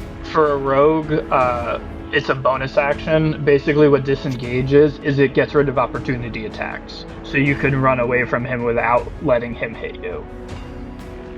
Yeah. Okay. So is that your move? Yeah, that's it. I don't really want to. Yeah. I'm not gonna go anywhere. All right, Bernier Smash is the up, freaking followed door. by Ben. All right. Well, that was pretty cool. You're not Alright, getting so killed yeah, anymore. I think I get it. Yeah. Oh yeah. That was best case scenario. Literally. But yeah, I think the nick action basically allows you, so you could have like your short sword in one hand and your dagger in the other, and I think whatever one Yeah. gives you the nick ability, like you can use, like if the dagger gives you the nick, you can attack with the dagger, and if you're able to attack with your like short sword without using your bonus action, so that allows you to do like the disengage, the hide, and all that rogue stuff without wasting your bonus action on another attack. That's actually pretty dope. And I've never used the pull. I'm just not sure if I had to like already have the dagger on me or like equip. Like a I'm always offhand thing? using my axe and throwing javelins. Like the fact of you having a short sword in one hand and a dagger in the other, that doesn't seem too far fetched. Like Yeah. Okay. I just wanted to make sure I'm doing it right. All right. no, I you got- end my you did. turn. All right, Bernier. Right, in the quick moments of everything going on, I'm going to recklessly throw the spear at Nelfar. Since he's just kind of storming away. And then actually lower the damage a little bit to the throw. But I still have to add my rage to the giant. Oops. Yeah, I know. I'm juggling stats and forgetting all of them. Oh yeah. Now that we're getting higher. Oh shit! Oh, yo! What? Nat 20. Keep this, dude. 20/20 vision. Whoa. You rolled two 20s. I rolled 2 nat 20, baby. That's crazy. On the throw. Damn. All right, Let's well, fucking go. that definitely hits. This Nice. motherfucker's dead. So roll the damage, double it, and then add the proficiency damage.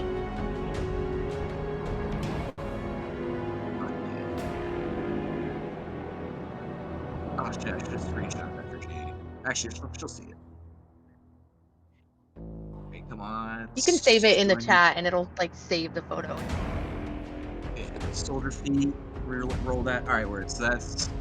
I'm actually gonna start writing this down just because it's a lot of fucking stupid math. So we're starting off with 16 for the double. I rolled an 8. And then we're gonna add a +6 because of the +4. And then since I'm not able to use the great weapon, since it's a thrown, this is a throw attack. I'm just gonna have to add the +2 for the rate, but the +6. So we're at 22, and then 2d6 for the ads. Oh, that's only a +2, so it's 25 damage altogether.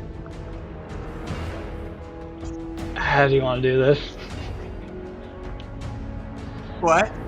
How do you want to You do killed this? him. You killed Let's him. go. Let's go. Fuck yeah. You gotta run up him So- and you gotta rip the goblin head off.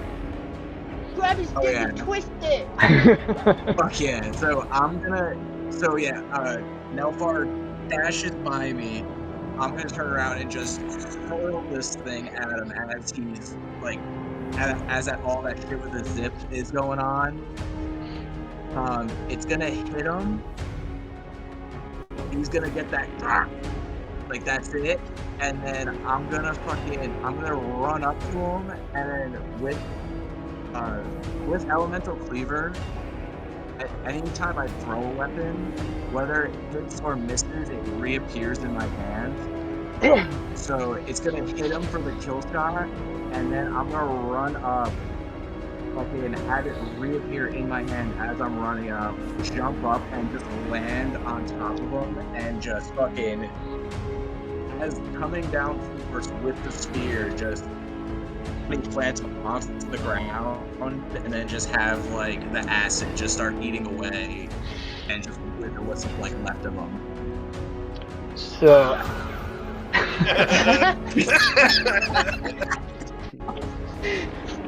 so as Fuck you yeah. leap, as you hurl this javelin spear, it reappears in your hand. You dive into the air, slamming down. As your massive raging body lands on these bones, it kind of crushes them down into the impact. The spear, the acid just eating away at the remaining corpse of Nelfar, the Grave 2. And that is the end of the combat. Oh yeah.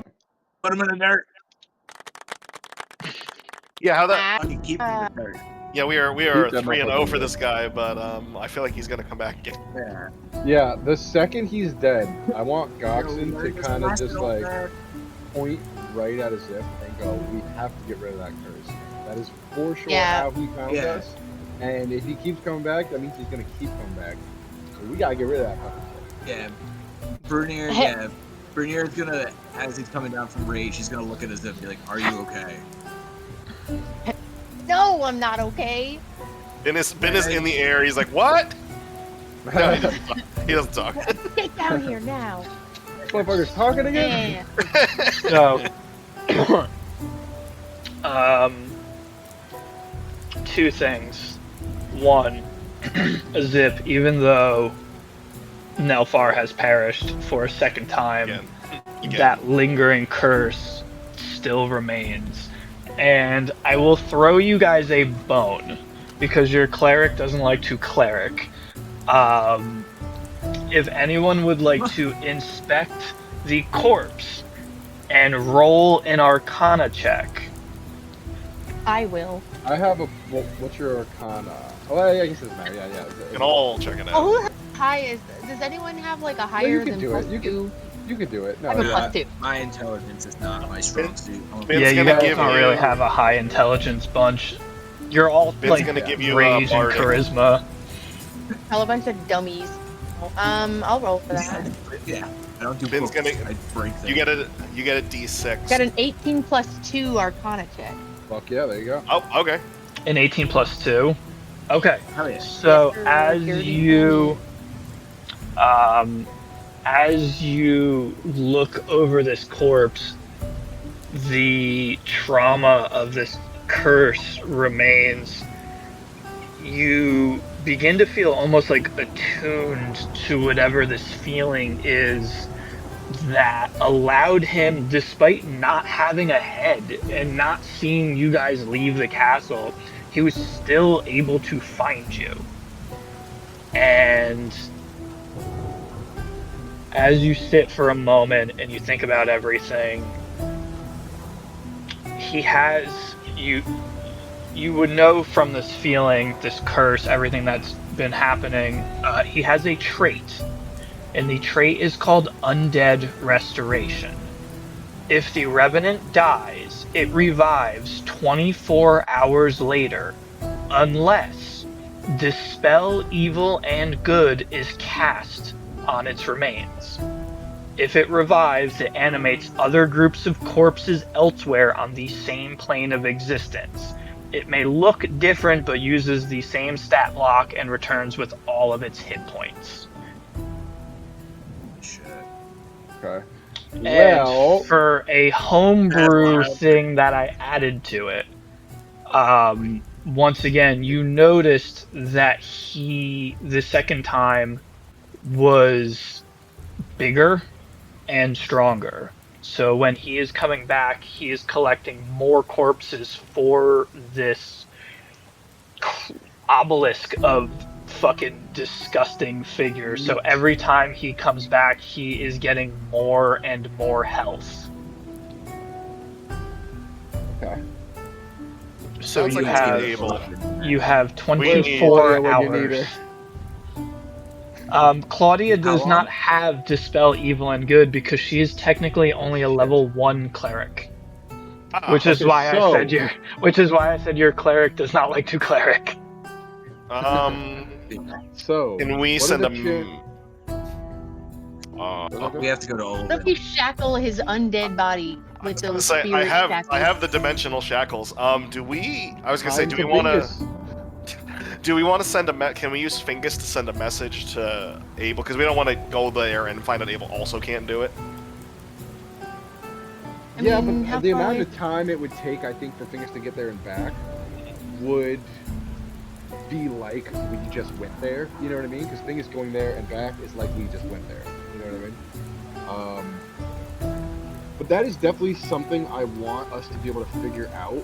Is like Yeah. essentially like a dimensional walkie-talkie to our Bastion, where Abel's gonna be, and our other maybe eventually NPCs. You know? What about Payson? Think he a Payson cleric? might know a thing or two about that? Well, yeah, he's not. Yeah, he's more wizard cleric.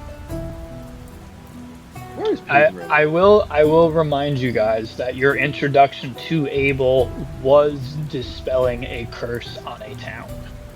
Yeah. Perfect. Let's Hook go him up. visit that guy. Hook him up. Hook him up. Put him on Bingus. Let's get going. No Okay, time to what wait. time is it right now? Is it still like 10 a.m.? So battles are funky. Oh, They're pretty quick as far as like time consumption because Yeah. every round is only like 6 seconds. So yeah, it's probably like I would say 11 o'clock, the absolute latest. Just between the little bit of time you spend kind of looking at the doll, making your way to the church, talking to Calvin, and then the battle, I would say it's maybe 11 o'clock. And you Y'all can wanna see show now up? like people are kind of like What the fuck? starting to like poke their heads out, and there is a little bit of a commotion. People are starting to like cautiously leave their house and like inspecting. I have to pee really bad, so I'm gonna leave you guys to discuss your game plan, and I will be right back. Word. I say if you guys Sounds like we're seeing get- I think we should fucking go to Abel and what the fuck, because Can we, I'm like, load this guy into a cart or something and drag him with us, I guess? Well, I was thinking like I know it sounds. Oh yeah, we have a fucking- cart. We have the horse. Yeah, that works. Yeah, we do the cart. Do we need his whole body, or do we just need a piece of him? I would say I have just. no idea. I would say hook him up on the whole fucking thing. Fuck it. I say we use those shackles, hook him up to the back of the carriage, and then have all the frogs just pull the fucking carriage. Yeah, it could work. I think So- that could work. I was looking at the dimensional Well- shackles. They're just regular. I think They that they just it's prevent him from using special movement like That's fine. teleportation. That's fine. As long as it's something that connects him to the back of the buggy, we're good. I don't give a fuck. Okay. I say we take a How- quick how short is rest it- so everyone can get their shit back, and then we fucking hit that. If the frogs That are was crazy. leaving, how would that work with a car?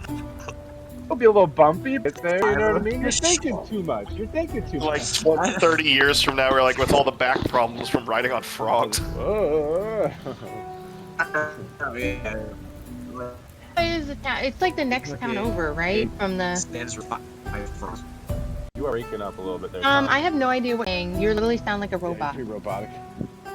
I also have to pee, but I'll be listening. I'm gonna mute myself. You guys can hear me now, right? Yeah, let's see what's with me. Alright, I'm gonna do two short rest die. Actually, how many do I? Oh, alright. So I guess do we get 2 short rests per long? I Uh-oh. believe so.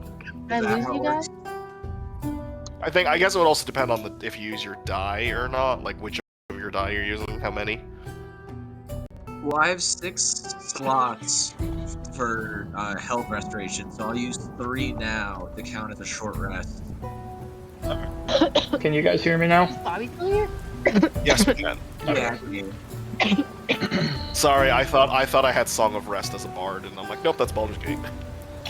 Do you guys want me to pop out to the world map so you can see travel time? Yeah. Yeah. Yeah. And I'm This gonna is a do those good 3 session so those 3 far. hit That dice was to fucking add health. crazy. I'm gonna run to the That was bathroom. wild. That was wild. I'm going. On Frog, it'll probably take you at full speed. I would say it'll probably take you about 6 hours to get there. About that, Okay.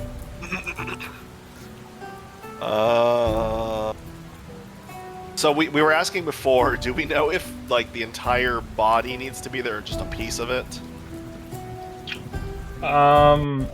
Like, is this like a flubber situation where I would we leave little bits of say, I would say the actual body of Nelfar probably has to be there, but the bones and the viscera probably not so much. Okay. It can't be the whole body because you cut his head off already. well, that's what I mean. I was like, is it like flubber where it's just there's gonna be like 30 Nelfars running around? No, I would say that if you brought the physical corpse of Nelfar, that would be enough. Hear me out, Bobby. If we strapped his corpse to a buggy and then tied all the frogs to the front of the buggy, that would work, right? I In mean, theory? you could just. I'm throwing you a bone by just saying that you could do We have a the horse. body. It doesn't have to be the full bones and skeletal. Oh, you're saying being. like cut it all out, kind of. You know what I mean? Yeah, Yeah, Yeah, we because could like, strap his body to a frog. the way it is in my head is like Nelfar's actual physical body is kind of at the base of the structure, and the rest of it is kind of just like this flowing pillar of bone and carcass. That kind You of have acts a as like. barbarian who could chop some shit up. So I would say just through like the impact and everything, the way the Nat 20 murderous attempt on Nelfar was enough, like with Brunir landing on the bones and everything, was enough to kind of like shatter everything. So Nelfar's actual physical corpse is very easily grabbed. It's right Pretty there fucking amongst the disintegrated. remains. It's not like it's Okay. tied to anything that you have to like sit and cut up. Okay, alright. So we're good then. We're good. I think we're on the same page. Did you guys want to take a short rest? Or are you guys cool with that? It sounds like we should move. Yeah, and we're officially on that 24-hour timer again now that he's down. Yep. Okay. Yeah, fuck the rest. I mean, I have full health. I just used like one spell slot, so I'm fine. I just know that some people took some beats. How are you doing over there, Tom? Yeah, no, I'm good. I get a rage back every short rest, so I'm back down to 4. Alright, fuck it, let's get it. All right, so you guys Bobby, are. question. Yep. is the strength of the Revenant determined by how much dead stuff is on him, or it's just in general, like he just has more, his stats are better every time he comes back? The homebrewness of it is that every time, well, he is an actual character. I just kind of tweaked it a little bit to make it even Okay. more horrifying. So the homebrew aspect of it is like basically what happened is that he left because a zip is cursed, and she would know this through the 20. I just don't know where she is, but we can always tell her when she comes back. Is part of the curse is the Revenant knows exactly where the person that they cursed is at all times. So that's how he would. So while you guys were spending your time in Secomber, he was just tracking through the marshland, picking up any dead corpses and just adding to this structure as it wandered through the lands. Yeah, I was actually really curious to see if you guys were going to come across that, because I didn't expect the curse to last that long. So basically what I was going to do is have him just randomly pick a direction on the map every day and just walk in that direction and see if he ever came across you guys in travel. But the curse just stayed there, so I was like, I guess he's just fucking beelining it towards them. And I didn't expect you guys to spend so much time in Secomber. I actually had him set up to come in at a totally different point later on in the story. Oh shit. Just because I was like, eventually he'd probably make his way to this particular point, but I wasn't expecting you guys to spend like 3 days total in Secomber. So I was like, I guess they're fucking fighting this dude now. We'll take care of this now. Kitty. Oh yeah. So you guys are making your way over to Olivin? Yes. All right. And so, we are bringing the frogs as well. We're not leaving them. Yes, I assumed you were traveling via a frog, because it is about a 12-hour walk, but on frog at full urgency, it'll be about a 6-hour trip to get there. Which I'm assuming you guys are just on frog full force. Through these. What's that? Sorry, I just wanted a quick refresher. Where was Payson? He's still with us, right? He didn't go back to Olivin without us? Or did he? No, he was... No, I think he's just in the town, yeah. Yeah, he's just in the town chilling. He's recovering. Okay. Are you taking him with you? I want to, if that's okay. If I need to have a conversation with him first, that's cool. Well, I wanted We have him an to, extra frog. I we wanted can him to just be at our stack him on. bastion. I wanted him to be like an NPC at our bastion. That was the whole... Oh yeah, we wanted to take him with. I mean, get him on that if we frog set fast. stuff up- Yeah, because if we set stuff up at our bastion to, I don't know, maybe one day we'll get a portal that can bring us back there, or a He can coffee thing. He can also help us in case Nelfar comes back in the trip. Yeah, I forget what I said, but I remember I rolled for it. I think That's game or the one before that to convince him to come like live with us at the bastion. Yeah, you did. It was 2 sessions ago, I believe. I would say he was maybe at the tavern during all this commotion, stayed in hiding because he knew that he wouldn't really be much of a help, due to his age. So you guys scoop up Payson. As you search around, you can't find Claudia, but you see that her frog is gone. So you're not entirely sure where she is. But I use Bingus to send a message to her to tell her that we'll be in Olivin, essentially just to kind of clear up any plot holes. You're just gonna come back, but we're just fucking gone. Yeah, like, where the fuck are they? But you send Fingus, you tell him to search for Claudia, and upon delivering the message, beeline it to Olivin, looking for you or a Bastion or something, and you guys make your way up to Olivin, full haste, no stopping, no playing. So what was that? We'll say, like, to get everything rounded up, to get Nelfar's body on there.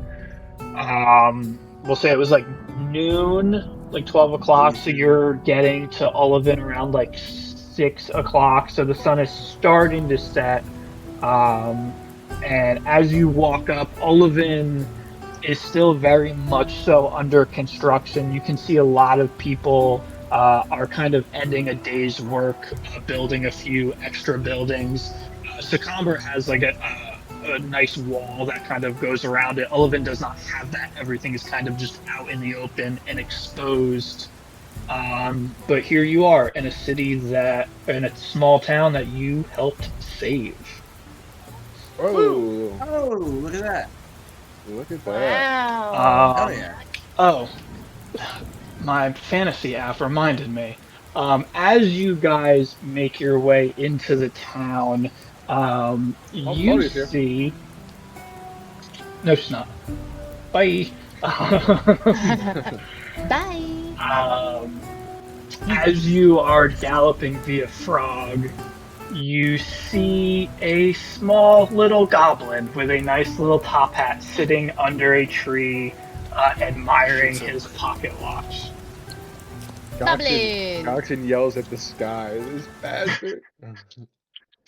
Um, I don't like It's a Bob. great friend. and he looks at all of you, and he just gives you a big shit-eating grin, and he just says, "The clock is ticking, friends, but do you have time for a game?" Why the fuck not? I guess.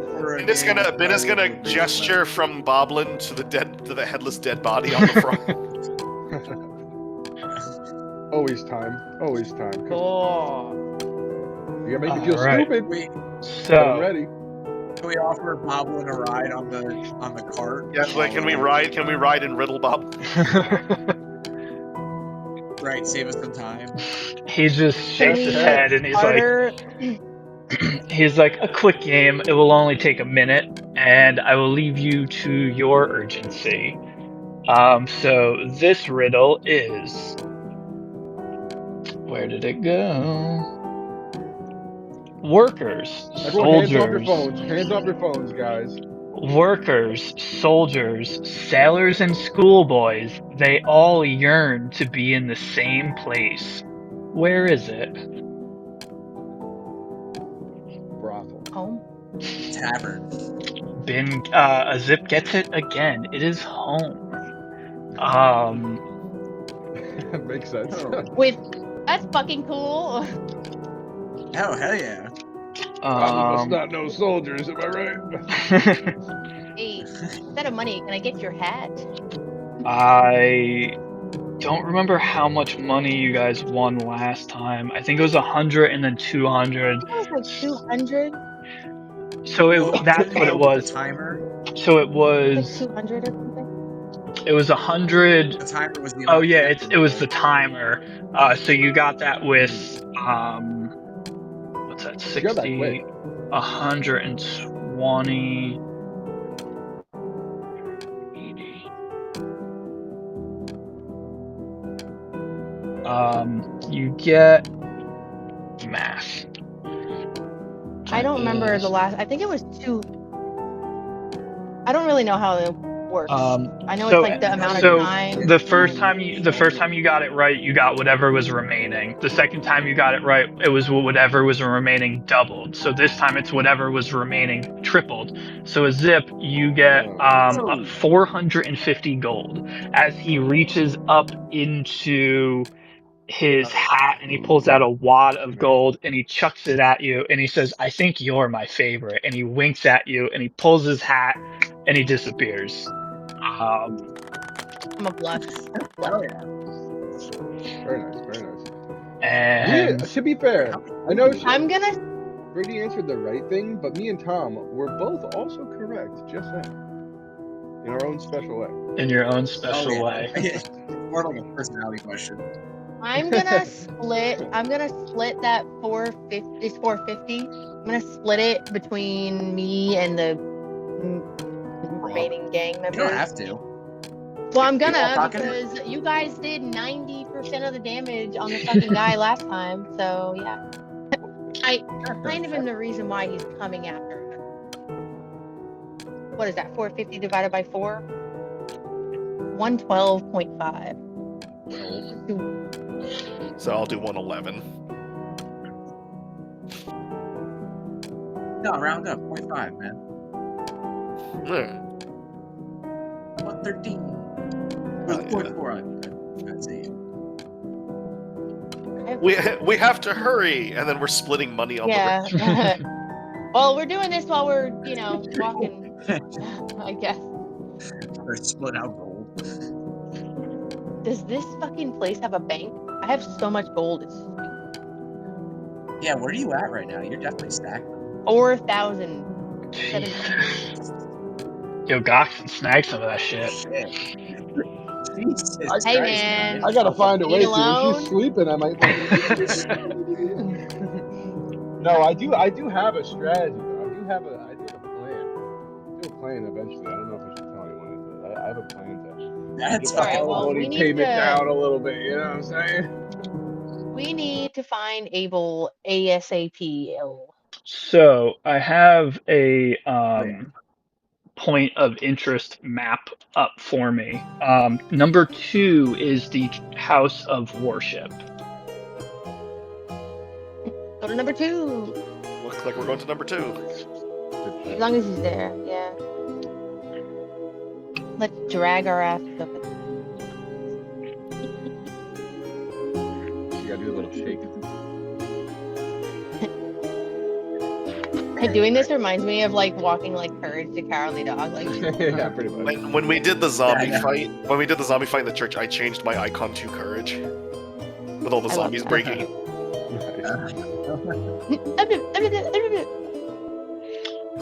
You guys can hear me, right? Yes. Okay. yes. So you make your way up this hill, kind of having very like nostalgic flashbacks of walking up this hill the first time, when everything was cursed. The town not super lively, but it's getting there. The house of worship has been rebuilt. You walk in, you see there's no one in there at the moment, but everything has been cleaned up, and you see Abel up at the front,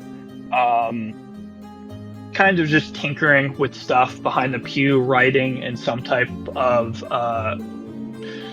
journal or diary, or just making worship notes. And what are you guys doing? I guess we're dumping the body in front of him.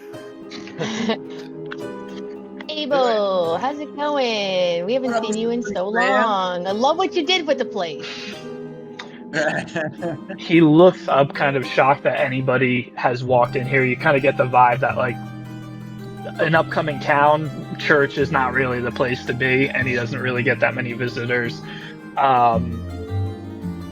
So he's kind of shocked, and he looks up and he's like, friends, thank you so much. I can't believe you guys have made it here. It's so good to see you. How long have you been here? Do you like the town so far? What they've been doing? It looks amazing. Min is gonna dump the body.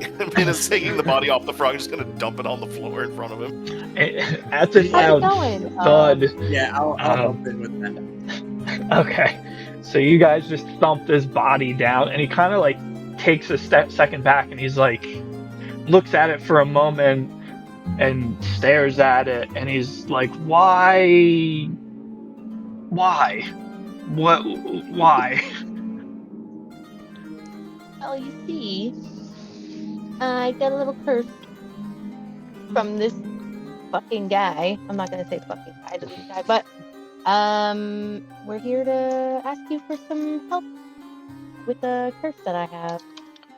He's gonna predigistrate an Basically, hourglass in his hand. her And 3 tap it. times, and he keeps coming back and keeps going after her. Yeah, pretty much.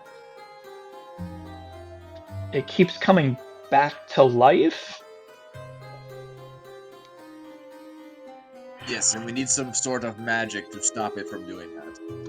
Yeah, this was the. Yeah, I'm pretty sure. I'm pretty sure it's This was the third time we killed it. The The third time. we're at 6 o'clock. We have 20. No. So he kind of looks at everything, and he says, "Okay, I think I can do something about that. You first, you first." And he kind of ushers you, and he sits you down a zip, and he kind of kneels in front of you as your small body is sitting on like one of the church benches. He kneels in front of you. He takes off a necklace that he has that has like almost like a radiant sun on it, and he takes it off and he holds it out towards you, and he starts mumbling some type of arcane prayer, and the symbol begins to glow brighter and brighter, and it kind of blinds you for a moment, and then that light begins to fade, and he opens his eyes and he looks at you, and he says, "That's it. You should feel better." And you do. That sun, as that light, as it hit you, it almost felt like a warm blanket just holding you, wrapping around your body. And as it faded, that cold, dark anxiety that was inside of you is no more. Ben is going to performance of creation, make you a blanket and wrap it around you. Yeah. That's it. That's all it took. Just Why didn't I think of this A earlier? trip to the next town. a simple Literally. cast of Dispel Curse is all it took. And then he gets up and he kind of like holds your hand for a moment, and he says, I truly hope this helps. And then he makes his way over to the body and he sits down, and he kind of puts his hands on Nelfar's body, and he closes his eyes, and he begins to utter some more arcane words. This one takes a little bit longer, and you can see a glow, a light radiant glow begin to cover Nelfar's body. And then there's a brief moment where you can almost see some type of like ethereal form leave Nelfar's body, and he casts Dispel Good and Evil on Nelfar's body, and he stands up and he looks at everybody and he nods and he says, "I don't think he'll be giving you a problem anymore. I'll probably have to do something with this body though." Put him in Been there. free to destroy a shovel. Yeah, been free Go bury him in the back. straight a shovel. Yeah. Can we like look? There's nothing on his body. It's just dead. Well, I guess I should probably. He's got his clothes on. Or we've been carrying a dead naked guy Yeah, around. we did. We have looted him a couple times now. Yeah. Yeah. He just gets more gold every time he comes back. Right, more crap. Hey man, you might as well. I mean, you never know. He picked up all these dead bodies. They might have things on them. Well, that's why I was asking if his health was relative to the bodies he picked up, because I was gonna have the fucked up idea. I was like, well, why don't we just put him someplace where he's on fire all the time, so he comes back, dies, and we just keep looting it. Just over and That's over and over. Yeah, I was gonna say we just turn him into a gold factory. Trap him in the Bastion, build like some type of fucking death machine thing. Every time he comes back, he's just in prison getting stabbed a bunch. You cannot XP farm the boss. Be like, it's a... Ah. Yeah, I'm gonna. someone comes here's into the those bastion, they slippers find this torture room. That's why I made the Right, campaign yeah. milestone and not. You make, like, need the to- infernal fire pit. You need to Is it understand. also next to the milking table that we somehow found? Yeah, we and took the stuff? milking table from Dragonspear. Yeah, can we actually install that? I might need that. People are like, "What the fuck?" And we're like, "No, you don't understand. It makes a lot of money." That's a lot of money. Jordan Johnson finally bags his patron. Listen. Trap him in. Listen. That's funny. Strap him. Yeah, how the patron like? I guess she's getting gold, but she has to watch how we're getting the gold. Right. Oh. I'm It's- gonna turn Abel and it's not make him, gay if like, you use cookies Mage with Hand. it. Thank you. That's funny. Good point.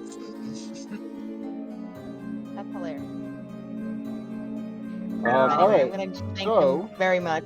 And So as you guys are kind of just like standing around unsure of what to do now, Abel has kind of left. He's like, I have some work to do, and he's began pulling the body outside. And he brought it outside, and in the back there are multiple graves, so he started digging a hole as he does, when somebody passes, and he's disposing of the body. And as you guys begin to leave, he yells from the back, I hope to see you guys again soon. Please, if you have any questions or issues, I'm always happy to lend a helping hand. Yeah, that's it. Thanks, bud. Appreciate you. thanks, homie. See you later. Oh gosh, what do we Can do I take a now? look around and see what we got in this town here? Sounds like we're checking out our bastion. Is our bastion here, or is that somewhere Your else? your bastion is here. Your bastion is oh, did I fucking not? I'm a dipshit. Let me see where the town map. There we go. Okay. Your bastion is number 1. Let's take a look. Looks cozy. It's more of a mill than a bastion, but that's fine. So your bastion. Ah, what a nice town that we're in. Great. Oh! I love the view. So that's your little bastion. Okay. I didn't have a chance to. I totally forgot to work on some of the shit for Oliven. The bastion is relatively small at the moment. You guys can put money into having additional things built. It's in the Dungeon Master Guide on D&D Beyond. I do have it in front of me as well. If you're interested. I'm trying to think. When you first walk into the house, we'll say it's a 2-story. For some reason, it did not generate 2 stories. But you walk into like a small. All the rooms are pretty much like 10 by 10. They're not significantly. They're 4 squares. So that would be 10 by 10, yeah. So you would walk in, when you walk into the house, it's a cozy little living room, family room kind of thing. You see there's a chimney, and the house is in L shape. And then the corner of the L is like a little fenced in yard outside. So you have your family room, and then you have like a kitchen in the back, and stairs going up, and those stairs are gonna have, and I'll draw all this out in the future. That's where all your bedrooms are gonna be. Kind of just like there's gonna be like a hallway that kind of arches around in each room. You guys have your own bedrooms. And I'll say that there's probably a small cellar that you can go downstairs from outside. And like I said, I'll draw all this up. I totally spaced on doing It's it. like buying a house in Sky. It's like when you buy a house in Skyrim and there's just random furniture in it until you actually pick something. Well, so the rooms are empty. There's nothing in them at the moment. So basically, you have to put money into the house, and there's everything from you can upgrade a room from cramped, which is 4 squares, to roomy for 500 gold, which is 16 squares. And then you can upgrade it from roomy to vast, which is 36 squares for 2,000 gold.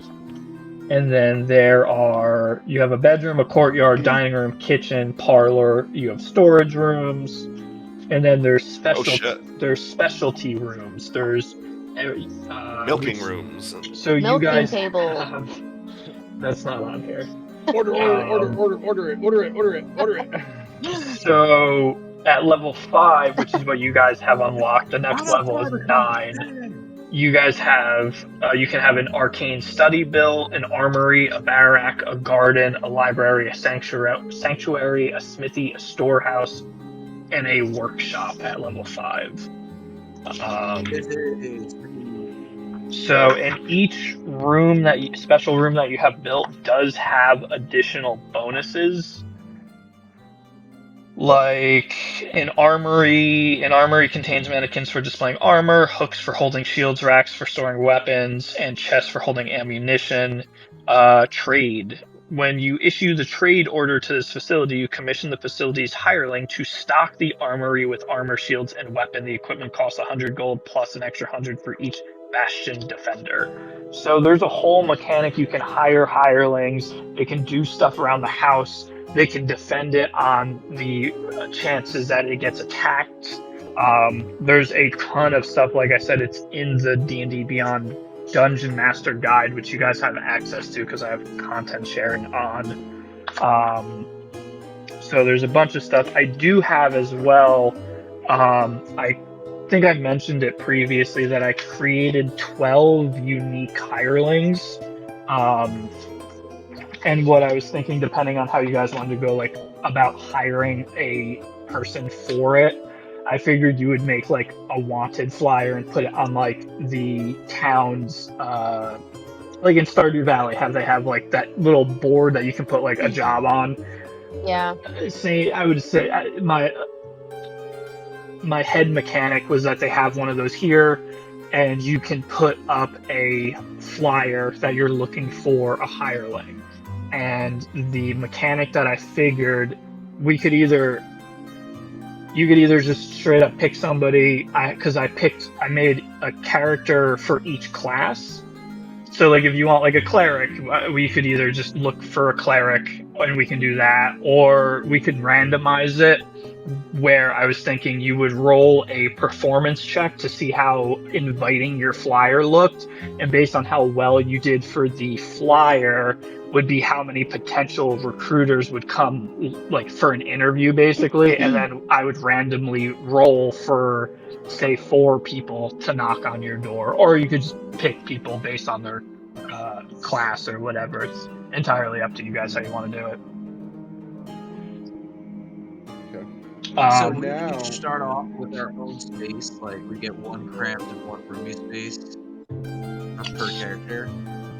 So you all have your own room, and then you also have, I just set like a living room and a kitchen, and then you can add to it as you want with like an additional amount of gold. There's also like a time limit on how long it takes, which I'm probably gonna like cut in a fraction because it's like 25 days, and I've been keeping track of how many like in-game days have gone by, and it's been like 2 weeks tops, and we've been playing for like almost a year. So I'm like, yeah, there's no way that's gonna fucking fly. We'll skip all that. We'll say it takes like a day or 2.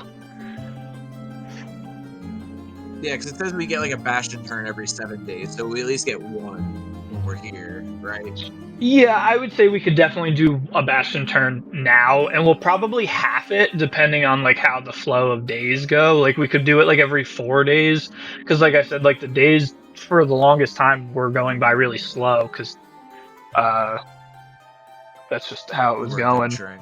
But you know, it flips, because then when you guys were in Ullivan, we were kind of just like blazing through days. But I would be totally fine with doing like every 4 days or something like that, or every 5 business days, kind of thing. Can we purchase individual pieces of furniture?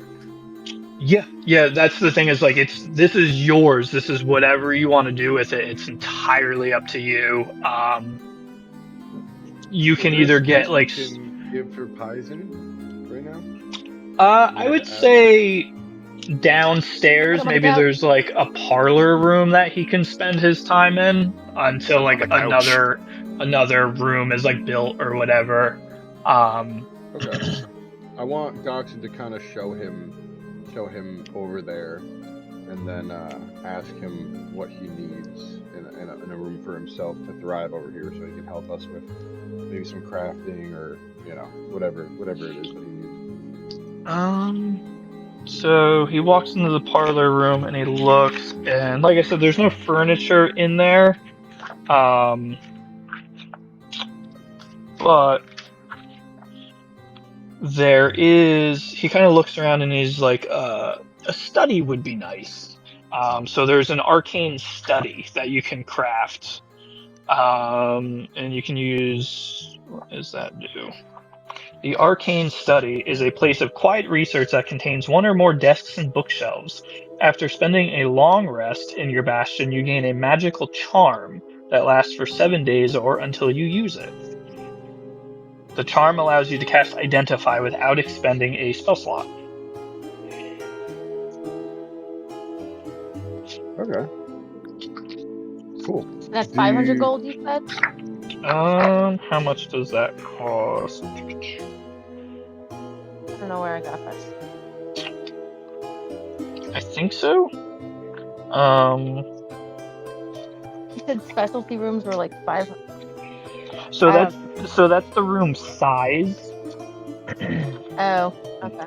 Okay.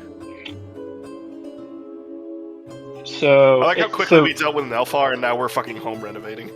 So each facility room has a different size demand, which is, I'm assuming, where the cost comes from. Most of them look like they're roomy, which means they're 500 gold. But some of the higher level ones look like they're vast, which is going to be like, I think I said 2,000 gold. Okay. Do you guys all want to chip in for Pison's room? How much would we be contributing? Oh, excuse me. Well, sorry. I know, I have a drink of beer, my bad. I know, Jade's not here, obviously. But I'd be Sorry, I willing didn't hear any of that. I'd be willing to cover her share. Talk about splitting the payment for. And how much is it? Jason's room. It's 500. So I'd be willing to cover Jade's share since she's not here if need be. Maybe we could just split it four ways. Yeah. Because I'll help too. I have You can, yeah. Money. We actually just got the money we just got from Moblin. Right after. Huh? it'd be like 125 each. 125? Yeah. Okay. I like how we're making this man comfortable for ourselves. I didn't even buy myself a bed.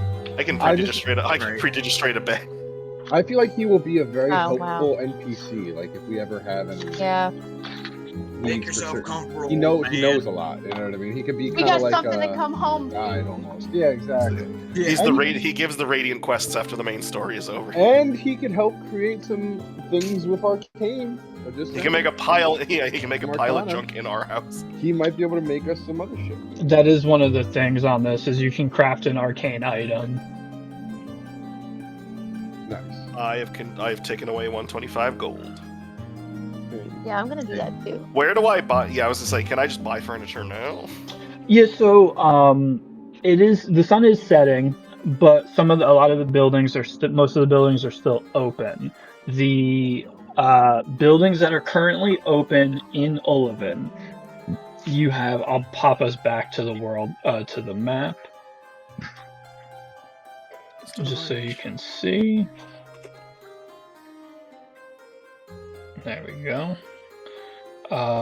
So number 1 is your Bastion. Number 2 is your House of Worship. Number 3 is the Rockin' Gnome Tavern. Number 4 is the Sleeping Siren Inn. 5 is Fortune's Forge. 6 is Allure's Apothecary. 7 is Glenn's General Goods. 8 is just leatherworking, because apparently I didn't finish my They sleepies. no, I definitely have his. It is Jekyll Daddy and Dom's Hyde. leather work. No, it's Jekyll and it's Jekyll's hides. I want to get that one. And then If we wanted to buy a bed, how do we do that? I would say at the You have general that all written down. at the general goods. And then number 9 is a farmer circle. Okay. Oh, fucking Oh. produce and shit. I don't know why I was gonna be like, is that a flea market? What else do It you is guys want Fawn for and now? Farah's Farmer's Circle. Basically, they sell a variety of baked goods, dried meats, and fruits and vegetables. And as you walk around the house, you see that 2 stores are still in the process of being built. It's just a little sign just says "Coming soon," a bookshop slash jeweler. Ooh. Guys won't be able to get some books there. While we're at the house, I want to speak to Hazen, and I just want to ask him. If there's any way he could help us figure out a means of quick transportation back to our bastion when we're in time to leave. Fast travel point. And just essentially. And just tell him like I know he's still working on that other thing. I think if we build our arcane study, I think I can come up with some type of fast travel glyph, essentially, that you guys can create. Yeah. Blue powder. Sounds good to me. All right, and I will. We gave the money for that, so now what's the next step of that? I guess. Would that be like the study? I would say if you.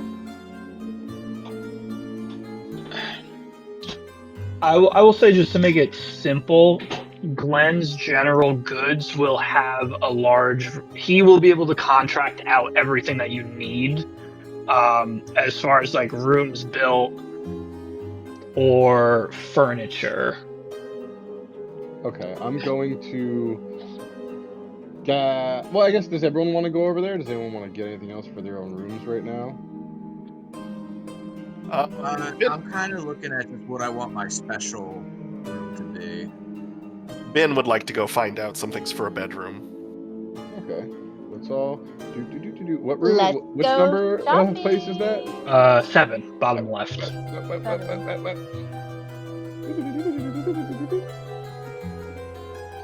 Alright, yeah, I'm gonna look some. I'll go with.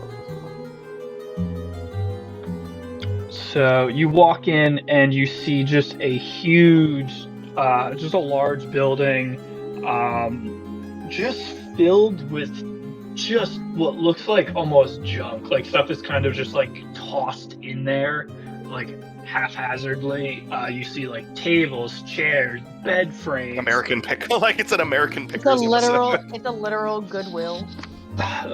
Pretty much, yeah. And as you were walking in, you could see that like bounty board kind of staked out in front of it, which is like various like help wanted signs and like the different buildings that are being built and stuff like that. And you walk into Glenn's General Goods and you see an older man. He's a halfling with short reddish brown hair, and you can see streaks of gray beginning to kind of set in. And he's not super old, but as he walks around, like moving furniture around, you can see that he has like a bum knee, so he has like a hobble to him. And after moving just a couple steps, he kind of like walks back to his tall stool placed behind the counter and hops up. And he looks at you. He's like, "Oh, finally some business. What brings you guys in here today?" Oh, we got some business for it.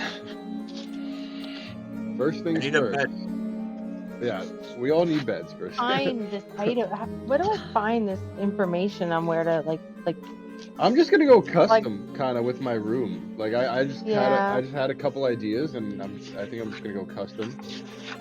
But I'm sure if you just like looked up Bastion room ideas, D&D 5e, I'll I'm send the link I'm looking at right now. I'm looking at one for like special facilities, and then you should be able to. You might be able to access the D&D the Dungeon Master's Guide. You in the can, because library on your app. you should be able to. Because I have content sharing on and I own it. So when you click on it, it should say like shared with me on it, and you can download it and look.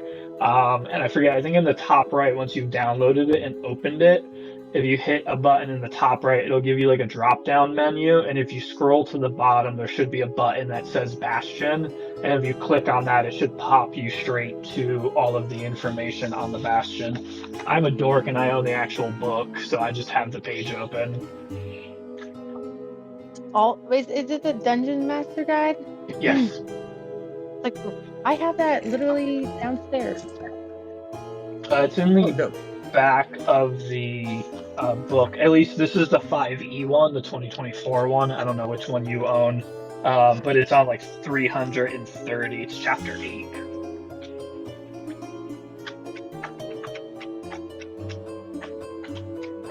May I converse with the shopkeep? Sure, sure. Alright, so I want to just tell him that we're all here to contribute some money to get our good friend Paizen his arcane study created. We have all the money right here, and Cox is going to hand it over. And as well, I want to inquire about a custom room for a warlock with some custom pieces. All I right. wonder Well, how much something like that can cost. first things first, a arcane study for a small room that will be 500 gold, and we can have that set up over the course of a couple days for you. Okay. Well, here's the 500 for that. So he's I would hands like that over. my special facility to be a workshop.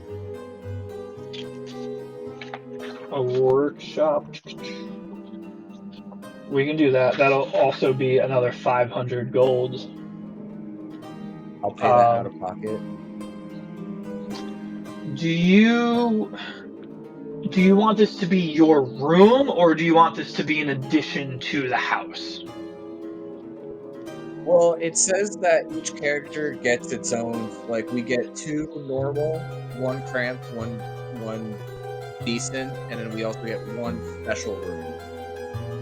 That's what it says. Each character gets 1 special room. But Okay. I don't know what they're applying to with a group. Yeah, I'm not too worried about like that specific. I was asking for like layout purposes of the house. If you want it to be your room, or if you want it to like add on to the house. Dachshund I'll just have- wants a special room at the moment. You just want a special room in your upstairs. For Goxon, yeah. Let me know when you're Okay. ready. I want to explain. There's just one custom thing I want in it. Besides that, just obviously fucking dark, dreary warlock curtains. But I don't know. Can this crafter build something that's magical? I guess. What do you mean? Does that work? My idea was I want a special altar to Limir in my room, in Goxon's room, that when he sacrifices his money to it, it kind of gives him like extra affinity. You know what I mean? She looks down at him kind of like extra pleased because he has like an altar like of her. You know what I mean? Okay. Whatever it might be. I would have to think on that because that's so specific to your character. I would have to figure out what specifically you would. It doesn't even have to be like continuing like the gifts or anything. It's just making her more on his side. I got some ideas. Okay. I wanna wife that girl up. Make it like. Okay. So this is like the same thing as like buying a girl flowers, but for like a warlock with a dragon patron. So to decorate your house, your room, we'll say, for your bed, just the room, just for like a your little altar pit. for your bed, a desk, whatever type of furniture you want, collectively, it'll be 100 gold. For a nice statue of Limir as an altar, we'll say that's going to be 200 gold. So for 300 gold total, you can have your room decked out with this altar. Sold. Okay. And that will be done tomorrow because it's not like a special arcane study. I'll Yeah, it's have not like a lot of stuff. my people will be over and they will take care of it for you. Sounds good. Excellent. Sounds good. I'll let you guys say your piece now. That's all I needed. Alright. I just realized having a bastion gives me so much more shit I gotta do. Yeah, yeah. a lot of homework. Yeah, there's a lot. There's a lot for even just for me trying to think of what to do. I'm gonna do a cramped bedroom with a roomy parlor, and then Okay. I'm gonna add on the workshop too to get built next to that. The workshop can be like an inside shop. It really doesn't matter. You're gonna have to repeat yourself because I keep losing you randomly. It was no, you're good. It was your cramped bedroom, and same thing as Goxen, just to like have basic furniture, and it'll just be like 100 gold for like a bed and all that like basic stuff. And then what else did you want? The workshop, and then I would like to dress up my parlor. So the workshop would be 500 gold, and then I want to stock up my parlor with fancy furniture and a lot of fucking liquors and ales. Okay. The parlor is, I would assume, going to be like a more universal space. Yeah, a gathering space. Okay. When Brunier says that, can Goxen kind of yell over and be like, "Oh, throw some weed in mine." Yeah. Some sagweed. I forgot about downtown. For After party at the back. For a fancy parlor, I'll say instead of 100 gold for the furniture, it'll be 200 gold for like nice cushioned furniture, and then it'll be 100 gold fully stocked with booze and hard liquor and anything that you could possibly want. So you're looking at a total of 100 for your room, 500 for the workshop, and then 300 for the parlor, bringing you to 900 gold total.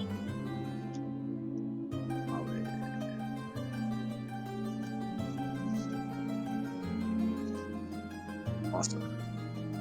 Okay. And that will be all for me. I'm gonna write out what because the workshop comes with, I can pick 6 different of the artisan's tools. I'm gonna pick those out now. Okay. And he looks around. A bin and a zip. I'm assuming you also want to just do basic furniture in your bedrooms. So if you guys want to just deduct 100 golds, and Tom, if you want to just write a note so we don't forget, we'll also just do a basic room for Claudia as well. So we'll just have to take 100 gold out of her inventory. Yeah. I'm assuming that's not anything crazy that Jade won't oppose to. I'll actually just take the gold out of her inventory now. I think I can do that. So Ben hands over the gold, but he does have a custom request he would like to make. Okay. So he steps up to the guy and he claps his hands together and he predigistrates a tiny piano in his hands. Oh, hell yeah. He leans in and he's like, "Do you want it bigger than that?" Ben just kind of stares at him. And then nods. Nods yes or nods no? Nods yes. Okay. I will say up or down or left and right. For how fancy do you want this piano to be? I will say like a pretty. I will say this. For 300 gold, it will get you a basic piano. For 600 gold, it will get you a nice piano, and it will give you a +1 to any performance checks done on the piano, or if you spend 900 gold, you will always have advantage while using that piano. Ben thinks about it. And he hands over 600 gold. 600 gold. Do you want that in the parlor, or do you want it in your room? The room. In your room? Okay. He nods and he's like, alright, my silent friend, it will be done. Does the little one have any specific quick requests? And he looks over at a zip.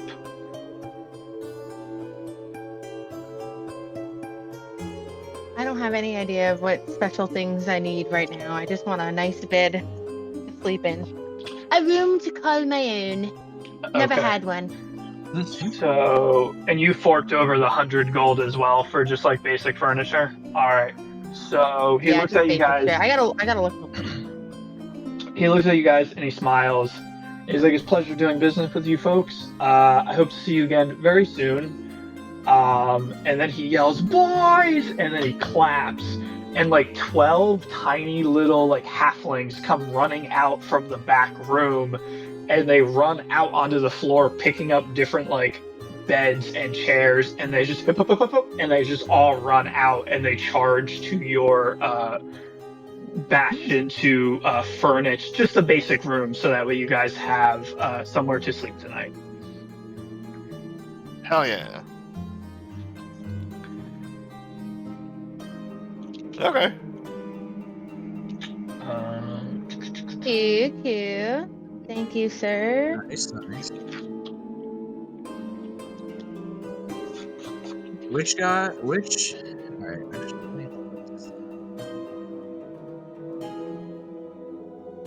Which tools do you think you guys would think are more? Like, which one do you think is more important? So it comes with. I have carpenter's tools down, glass blower, leather work, and then I also have wood carver. And then there's cobblers, jewelers. I have mason tools. Then there's painters, potters, tinkering, or weaving tools. Which one do you think of those would be the most important? I'm important just to fuck around with. Jeweler, I guess? It's hard to say, because I feel like leather would be the most flexible. Yeah, I have written down, I have carpentry, glass blower, leather worker, and wood carver. So I have 4 out of the... Yeah, 4 out of the 6. We need to pick 2 more. I have potters and tinkers written down, but I could switch that out with something else. I don't think we really need... I really don't think we actually really need tinkering tools, because we're not really artificers or anything like that. That's true, yeah. And maybe not even... Yeah, and then I don't think we really need cobbler's tools, too. Jeweler actually might not be a bad.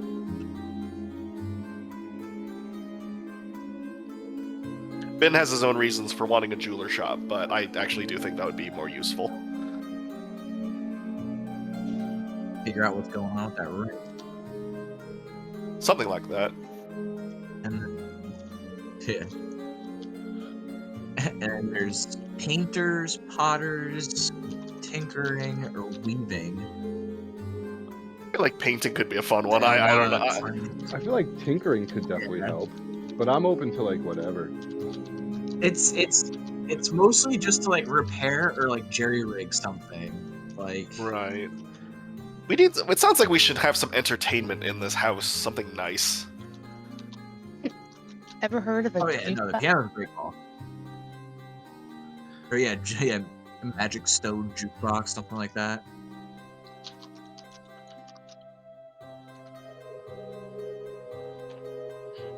This is a lot of stuff. It is a lot. Definitely a good thing to think about over like the next 2 weeks. Yeah, I was gonna say. I was like, I'm unfortunately for me, it's getting a little late for me, and my brain stopped working. So I'm yeah, like, house. I'm also checking out quick. I will leave you Yeah. guys with one other thing to think about. Your hirelings. The hirelings. Let me Hire look. someone that'll like protect our house. So the hirelings can do whatever you want them to do. They can protect the house when you're not there. They can do things in these special rooms that you have built while you're away.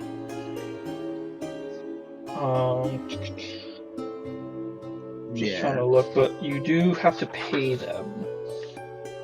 I don't think it's anything like substantial, but it is like a daily fee. Thank God for no workers' rights. Am I right? Kind of. Yeah, we could just not pay. But they are staying in our. Yeah, technically we're giving him room and board. Technically. Right.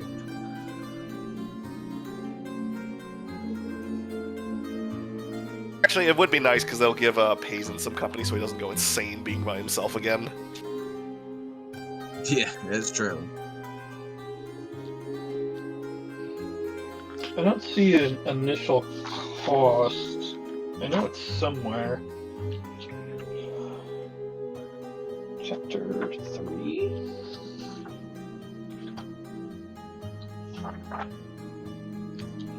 Can we just hire them, or do we have to go through like an interview process? Well, that's what I was saying before. Is it's so I have designed 12 different NPCs. Right, I remember you had mentioned.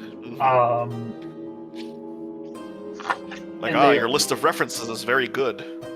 Well, so like I said, it's up to you guys. If the way I figured you would do it, which would make the most sense, is that like you would put up like a hiring paper, and like I said, you can either say like we want a cleric, or we want a fighter or a druid or whatever, or if you don't care and you're just curious as to who I made, you can just put like help wanted, and like I said, I would just have you guys roll like a performance check to see how like inviting the wanted sign is or whatever, and based on the performance check we would see how many people you would potentially interview, and then I could just go through and like tell you the characters and stuff like that. I was gonna say, can Payson do one of his crazy like illusionary like type things like how he did in his like something like that? We'd probably You cut out a little bit. I couldn't hear you. I said, you know how Payson with his like his standalone castle type thing that he had, tower. Mm-hmm. We asked him to do that kind of thing to our house, but not as that I illusion? don't know. Yeah, you know what I'm talking about? Like when he when we had to like Yeah. like the fires had like the illusion of like a We thought it was like a pit. Yeah. You definitely could. I would say that it will probably cost a little bit of money to gather, like, have him gather the supplies that he needs to, and then it'll probably give you guys some type of like buff if it is attacked. We can build stone walls around our bastion. I can't remember where I saw it. Yeah, fortification's probably a good idea. Yeah. It was like 250 something per. Yeah, defensive walls. A character can add defensive walls around their bastion. A defensive wall is 20 feet high and may include a walkway along its top with a means to access it, such as a ladder or lift. Each 5-foot square of defensive wall takes 10 days to build and costs, 250 GP. Oh yeah, it's expensive. It's an investment. Yeah, it is. Well, hopefully we won't have anything major happen here yet, since we just got here. Yeah. If a character's Get the money up first. really Bobby, don't close. you fucking smirk! I mean, know. realistically, the only thing that was gonna the traveling damage was taken care of. That was Nelfar. He was just ready to roam. Yeah, that's a good point. I If don't. a I character's think bastion is completely enclosed by defensive walls and it comes under attack, reduced by 2 the number of dice rolled to determine how many bastion defenders are lost in the attack.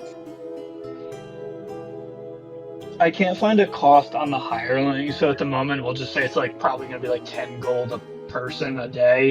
Yeah. I'll have to dig through and see if I can find the save that for specifics. next session. But I will say that I probably have no interest in trying to murder your Bastion right away. That kind of sucks.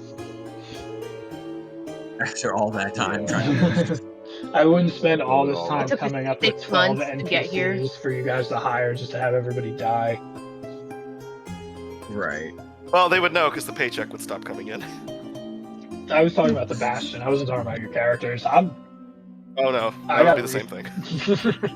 Oh yeah. I was hoping I would at least put a zip down, but it didn't happen.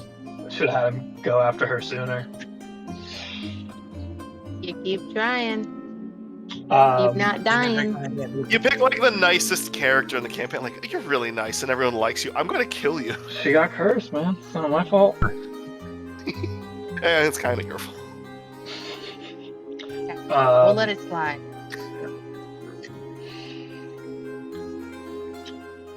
Yeah, so like I said, the only thing I have left on my end is just the hirelings. I don't know if you guys want to save that for another time, or if you. We'll save that when Claudia's back with us. That sounds like Yeah. a plan. You know. Plus, it seems like we kind of need some time to really think about what exactly we want and how we want to lay everything out. I also love the idea that we're gonna discover as a party if we're hiring someone because they're capable or because they're hot. And we're going to discover that. We're going to discover that as a party. I will say, I have created images of I went in on these hirelings. Like they all have like their own personalities. They have all have their own backstories. Like they all have. I generated images for each and every one of them. I'm not gonna say who, but I think my favorite name I came up with is his name is Crumble Proudbelly, and I love him. See, I'm already biased. I want him already. Sounds like Is a he a chef. chef? Like Is he a personal chef? No, Crumble. I have like 2-word descriptors for each one of their like personality / backstories, and his made me laugh. That's what I was like, oh yeah, that's what he is. No, that's what I mean. Can We're we gonna interview someone. They're like, oh, 16 felonies. I was like, but she has a great personality. Right. We boost up like a. I guess we should probably figure out what we're gonna hire for. Oh yeah. We just post a help wanted sign before we get off. We can do that. Does someone want to roll a performance check? Performance check. Come on. I think I could do that. Josh, do you have baby. anything? Before I could even finish, 14. What do I have? I have 1, 2, 3. I have 12. The one stat I have a shit ton of. So,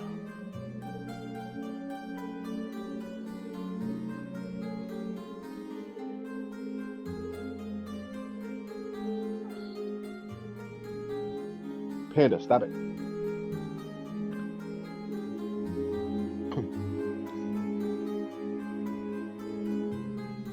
Girl's been scratching on my walls. what did you roll, Josh? 14. A 14. It's like,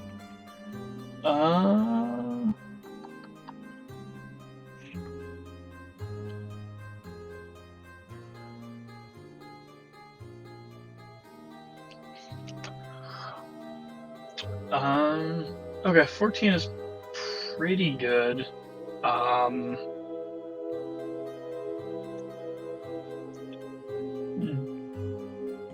So how do you guys want to, with a 14, I would say that you get 7 hirelings knocking at your door. Do you want me to just collectively roll, or do you want to pick numbers at random? I kind of want to save this for next session when Okay. Claudia's here. Yeah, it's like the next morning, and we're all in a bed, and we hear a knock on the door. Yeah, so I would say you guys, like, on your way out, you post like a help wanted sign on the door. You make your way to your bastion. You all pick your rooms. Maybe somebody fights over something, and I would say by this time, like, Claudia has made her way back. You guys have tied up all of your frogs in the fenced-in area, and you take to your chambers. And I just you- imagine that, like, instead of rooms, we all had bunk beds, and Ben went to put his bunk bed, like, the bottom is, like, and, like, Brenier's like, that's mine, buddy. So We're yeah, like 3 times as Yeah, I'm, like, 20 feet tall. No, I'm digging into my parlor.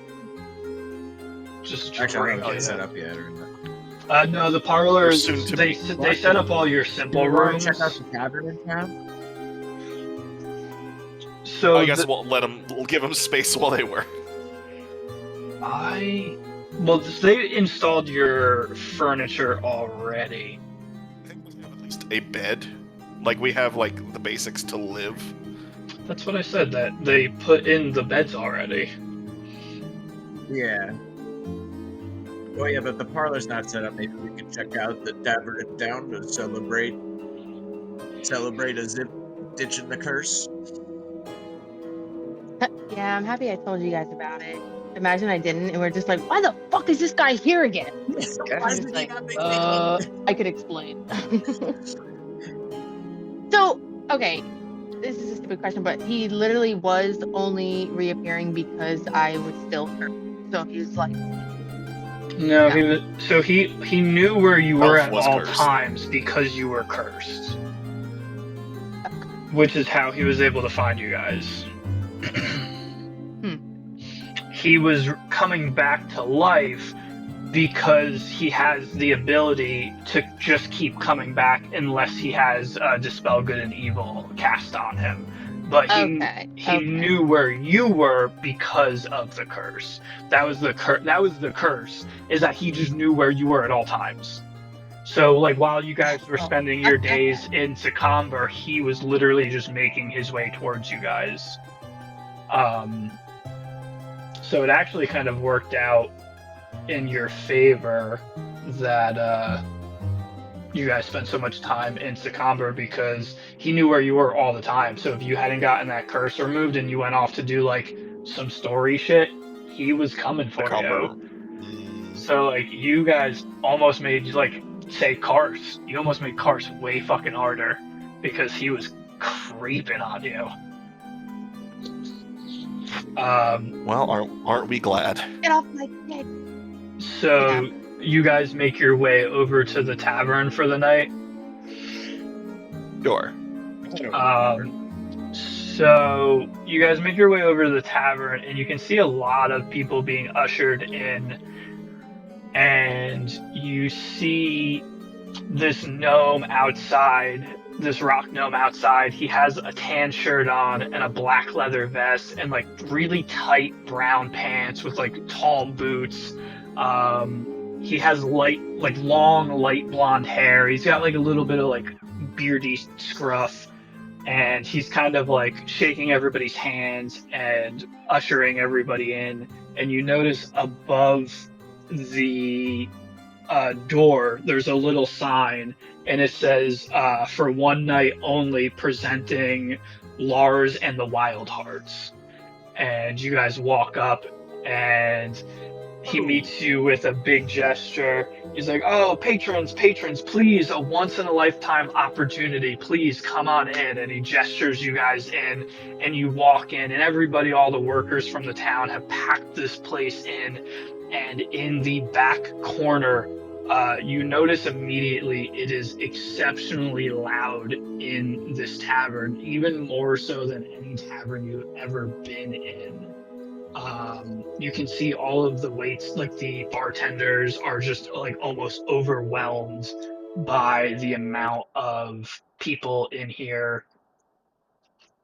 And you see on the stage is a full band of orcs or half orcs. You can see there's a woman orc drummer, and and you can see that the lead singer is this large, super jacked, muscular orc, and he's playing a lute, and the lute is just booming through the tavern, and it sounds almost like an electrical guitar, which makes no sense because this didn't exist. And after you watch him for a moment, as he's strumming, you can see a slight glow from his hands. He's using thaumaturgy every time he strums to make this lute just echo and boom through the halls of this bustling tavern. Pick of destiny. Nice. Cool. Okay. Hey man, if That's fucking awesome. I can't play as characters I come up with, I'm just putting them in our campaign now. Yeah, that makes sense. So Cool. this is one of the characters I came up with. His name is Lars Wildheart. He is a orc bard barbarian. I love it. Oh, wow. Brunier goes up to the bar, puts one of those rubies on the bar, and says, "I'll take as many rounds as this can get me." So you see these very small rock gnomes that look very similar to the guy that greeted you at the door, and she kind of like hops up on on a stool, grabs the money, looks at it for a second, goes, "Weird payment, but money's money," and she just starts pouring you ale that'll get you through the night, and she just slides them down to you guys, and you kind of immediately, once you get your ale, kind of get forced off the bar just because so many people are in here. Has more of like a rock concert vibe than it does your regular tavern. A mosh pit and everything. It's great.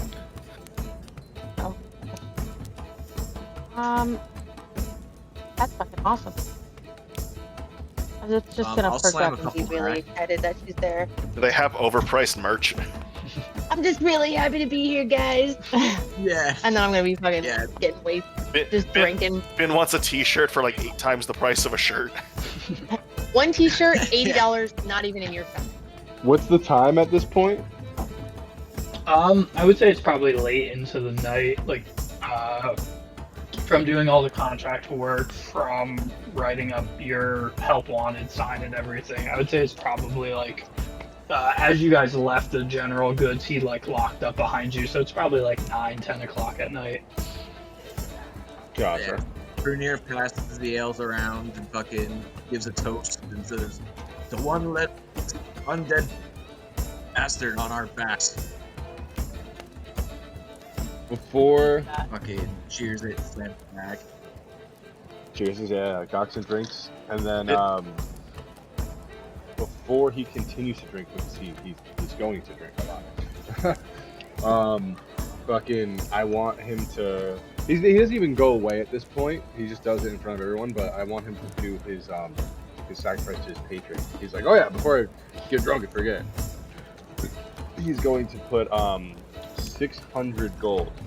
Like he's remembering to take his contacts out before bed. I Yeah, love it. literally. That's essentially what it is. Because when he forgets, he wakes up in the morning and goes, "Ah." Ah. Yeah, so 600 gold. All right, so you lay the gold out like on a little circle table, and a couple people kind of like look over at you like, "Shit, that's a lot of money." And you see like one dude like whisper each other, and then you just you do this ritual and you just blow on it with like a little bit of your breath, and it just evaporates. And you see those people that were like whispering kind of look and like shake their head and just like walk deeper into the crowd. Payment received. I don't think I've ever seen you do that, so I'm just gonna be like, just gonna be staring at you, just being like, what? What the fuck? How'd you do that? Wait, It's something you don't want to Brunier know. leans into his zip and just says, "You can't forget this alimony." I don't I'm like just gonna look at you paying and be like, oh, bitches. Ben reaches behind. Ahead. Ben reaches behind his Zip's ear and he does the coin trick where he makes a coin appear.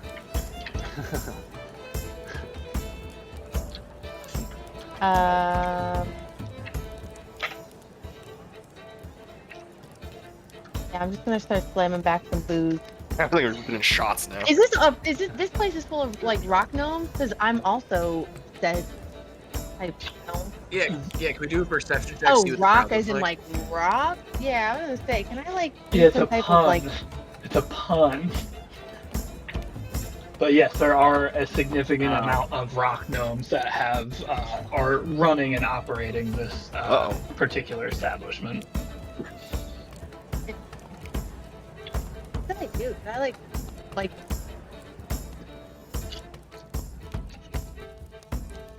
Well, what are you looking for? I don't really know. I'm gonna pound a couple of fucking brewskis and then We get don't need into to the worry fucking about pit. being. Okay, we don't need to worry about being in any. It's a fun time. Now I'm thinking too much about it. So, Vernier, as you start getting buzzed up and you start making your way into this like little circle push pit, you see that there are like other dwarves built just as thick as you, just like very broly slamming into each other. Yeah. And that's like now that you're up front, you're in center stage. You can see that the lead singer is playing an axe. It is literally a great axe that has strings running up through it. It's like something out of Guitar Hero. Yeah, literally. that's what yeah, I'm thinking. literally. He's got little lanterns coming down in the air. Yeah. Yeah, the bass player has casted like I think it's just called glowing orb or something like that. It's just like these lights that like float around. They're like strobing. But yeah. Goxin is gonna go up to the bar and get a round of drinks for everyone. All right, so you. I dropped that ruby. We got at least 25 fucking ales on the house. Yeah, no, that's Goxin's gonna coming over with even cover- more. Yeah, we're slamming them down. We are. Slamming. We are. Yeah, I was like, we are dying. Oh yeah. Veneer's just like, we're getting drunk tonight. Alright, and then Vernier is gonna start going around the crowd asking if anyone has any fucking hashish for sale. Give me a persuasion roll. And then when you're done with that, I want Goxin to do a roll for something. Oh damn it. Fucking roll a 5. A 5.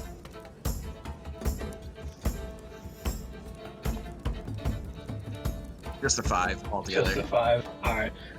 Unfortunately, with a 5, you see a couple people kind of raise like an eyebrow because they definitely don't recognize you, and they just shake their heads and kind of just like make their way away from you. She's Okay. unsuccessful. Damn, you blew it. I know. God damn it, Dice. Goxin, what are you doing? I want to do a perception roll to to look around and find the most beastly looking woman that is in the crowd. All right.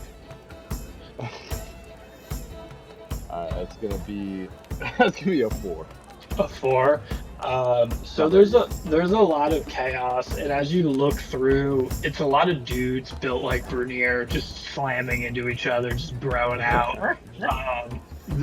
What you do notice though with a 4 is that the biggest woman that you can see at the moment is the drummer. She is just an absolute fucking unit. But obviously she's up on stage at the moment. She's playing. I can't talk to her. I had a plan to You just have beer, Gox. start some shit. Oh, Are they still Yeah, playing, essentially. Bobby? Yes, they're still playing. Ben is gonna reach into his bag and whip out the recorder. 'Cause he's down to play. He's down to play. Okay. Damn. Should I roll?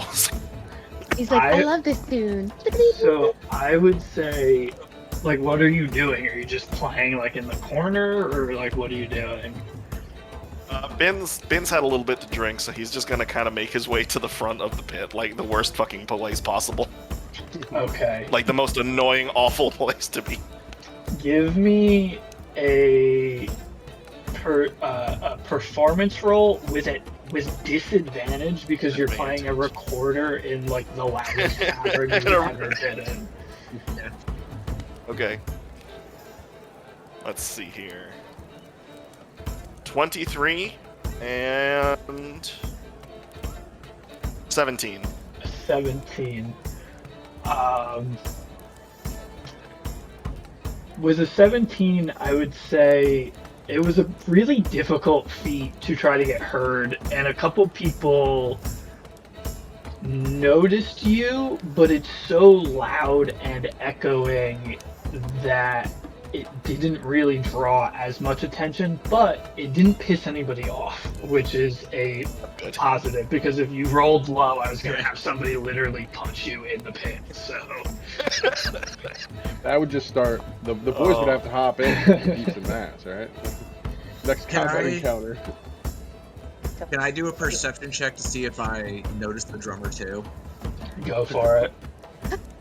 Well, I was gonna say you don't even need to, because Goxen was gonna tell you about it. That's why he was looking for the biggest, oh my goodness, looking woman he could find. Yeah. I would say too, with being you come up to me in the pit. Yeah, I would say with you being up front in the pit, like you would definitely see her probably. Yeah, once I notice her, can I I'll go into the middle of the pit and I'm gonna use thaumaturgy, and I'm gonna try and time it with the band. I'm gonna start a thing of a cloud of thunder and lightning above them to do special effects. I'm gonna have the torches around them shoot up and everything, just try and make their performance look more fucking badass. I can do I could do what is it? I think I could do 3 things all at once. That sounds right. I also have a roll now. Yeah, for about a minute. Yeah, you can have up to 3 of its 1-minute effects active at a time.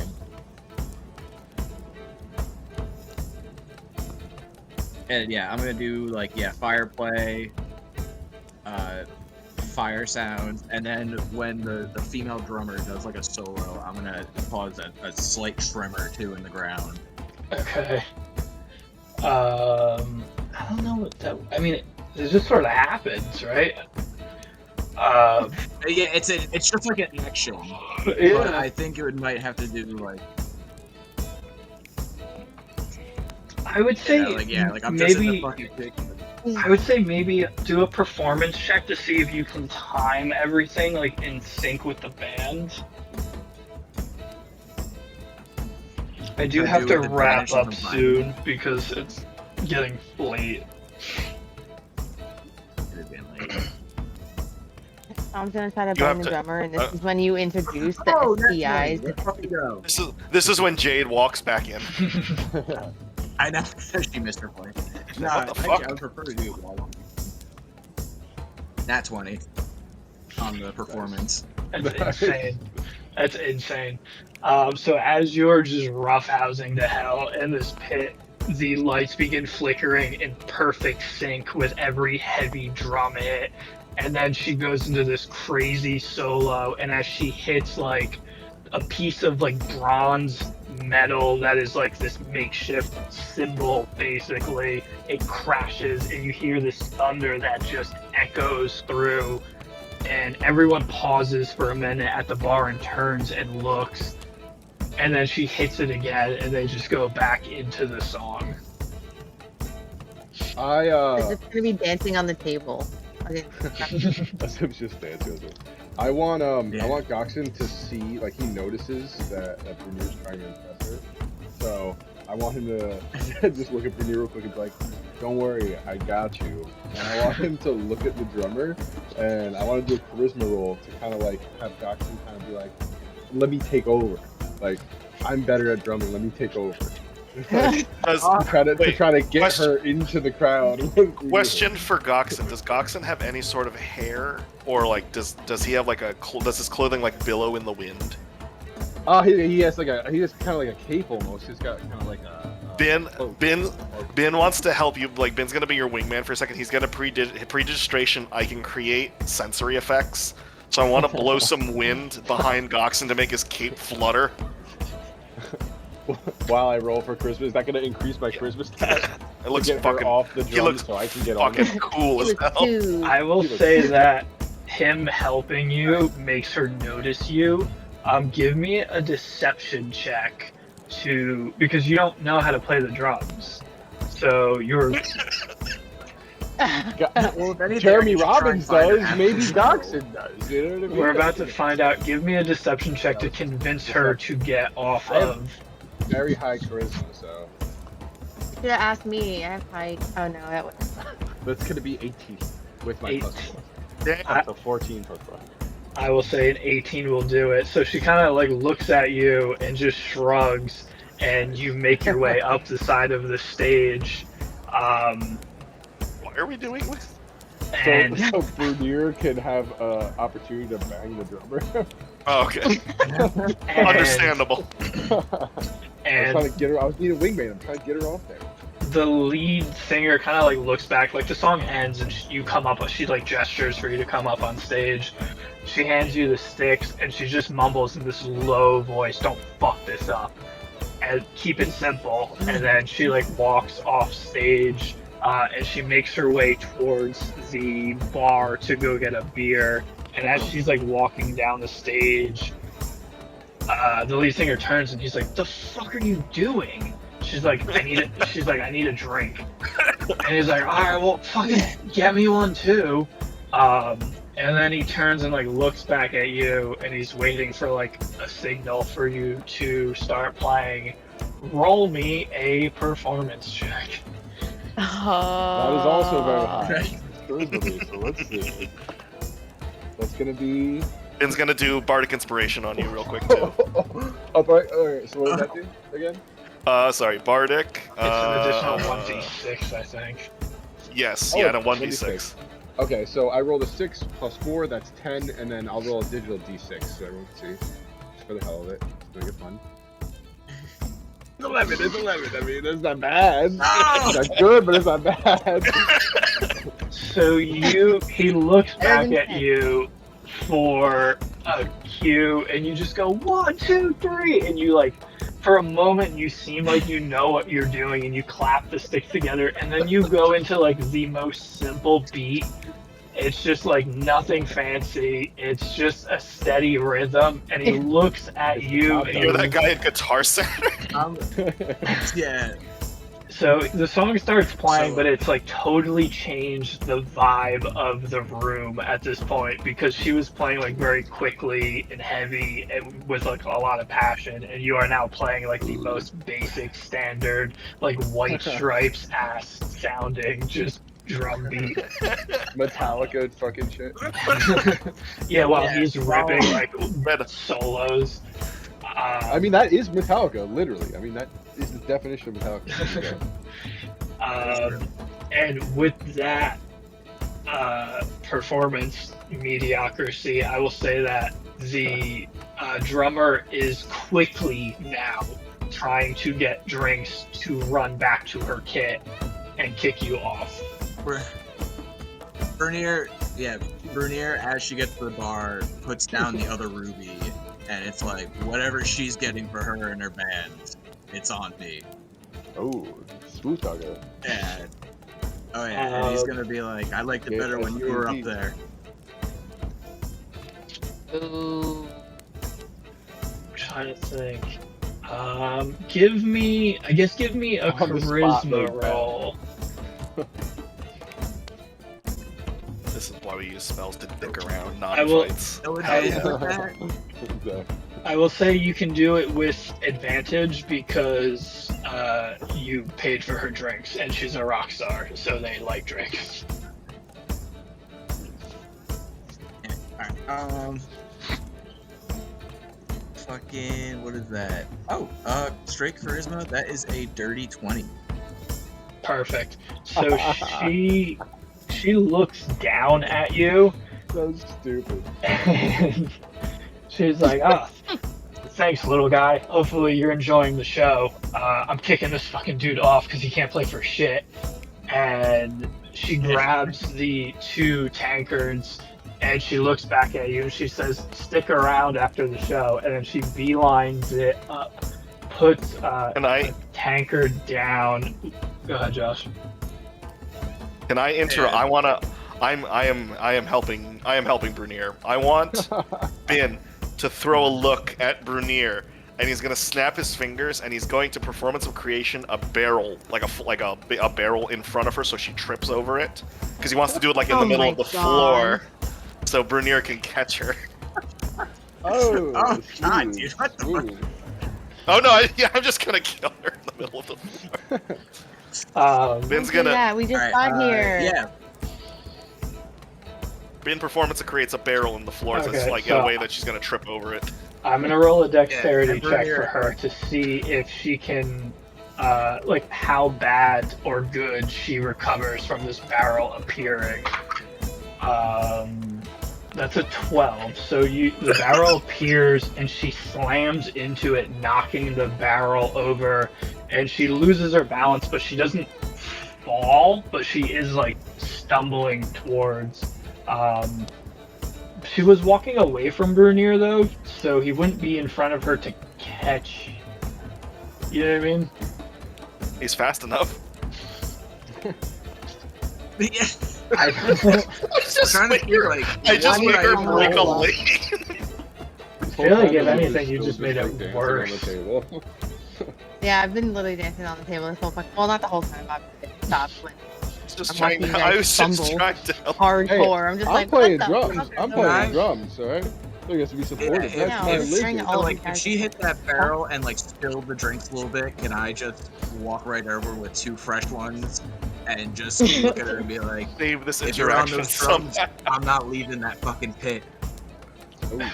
With a dirty 20 from the previous roll, I will say, yeah, she gets up, she like wipes herself off, she spilled some of the beer on her, and she goes, thanks, I don't know where the fuck that came from, and then she turns around and beelines it back to stage, and Goxon, she gets up on stage, and with like shocking strength, she grabs you like by the collar and just like lifts you up off of the stool, and she says, "You're done, kid. You're done." And, Oh, I'm sorry. I thought it was relevant. I'm sorry.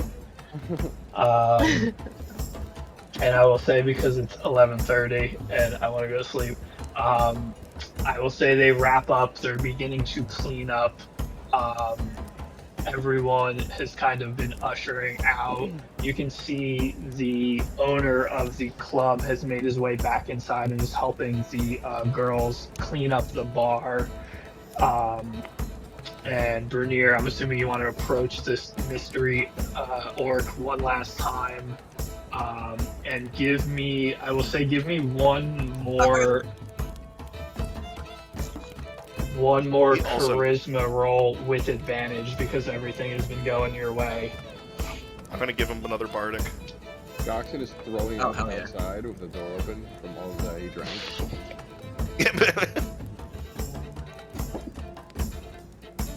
Oh, nice. Alright, so that's an 18. And then I'll use that bardic if it's the end of the night, because you're going to get that back, right, then? Yeah. I'm just burning my dumb spell slots. Might as well. It's And that's just crazy. another d6. Yeah, It's it's a crazy D6. that during combat you guys are like, I don't know what to do. I don't know spells, and then you're like, I'm in a tavern. I'm gonna use every To one be of my fair, spells.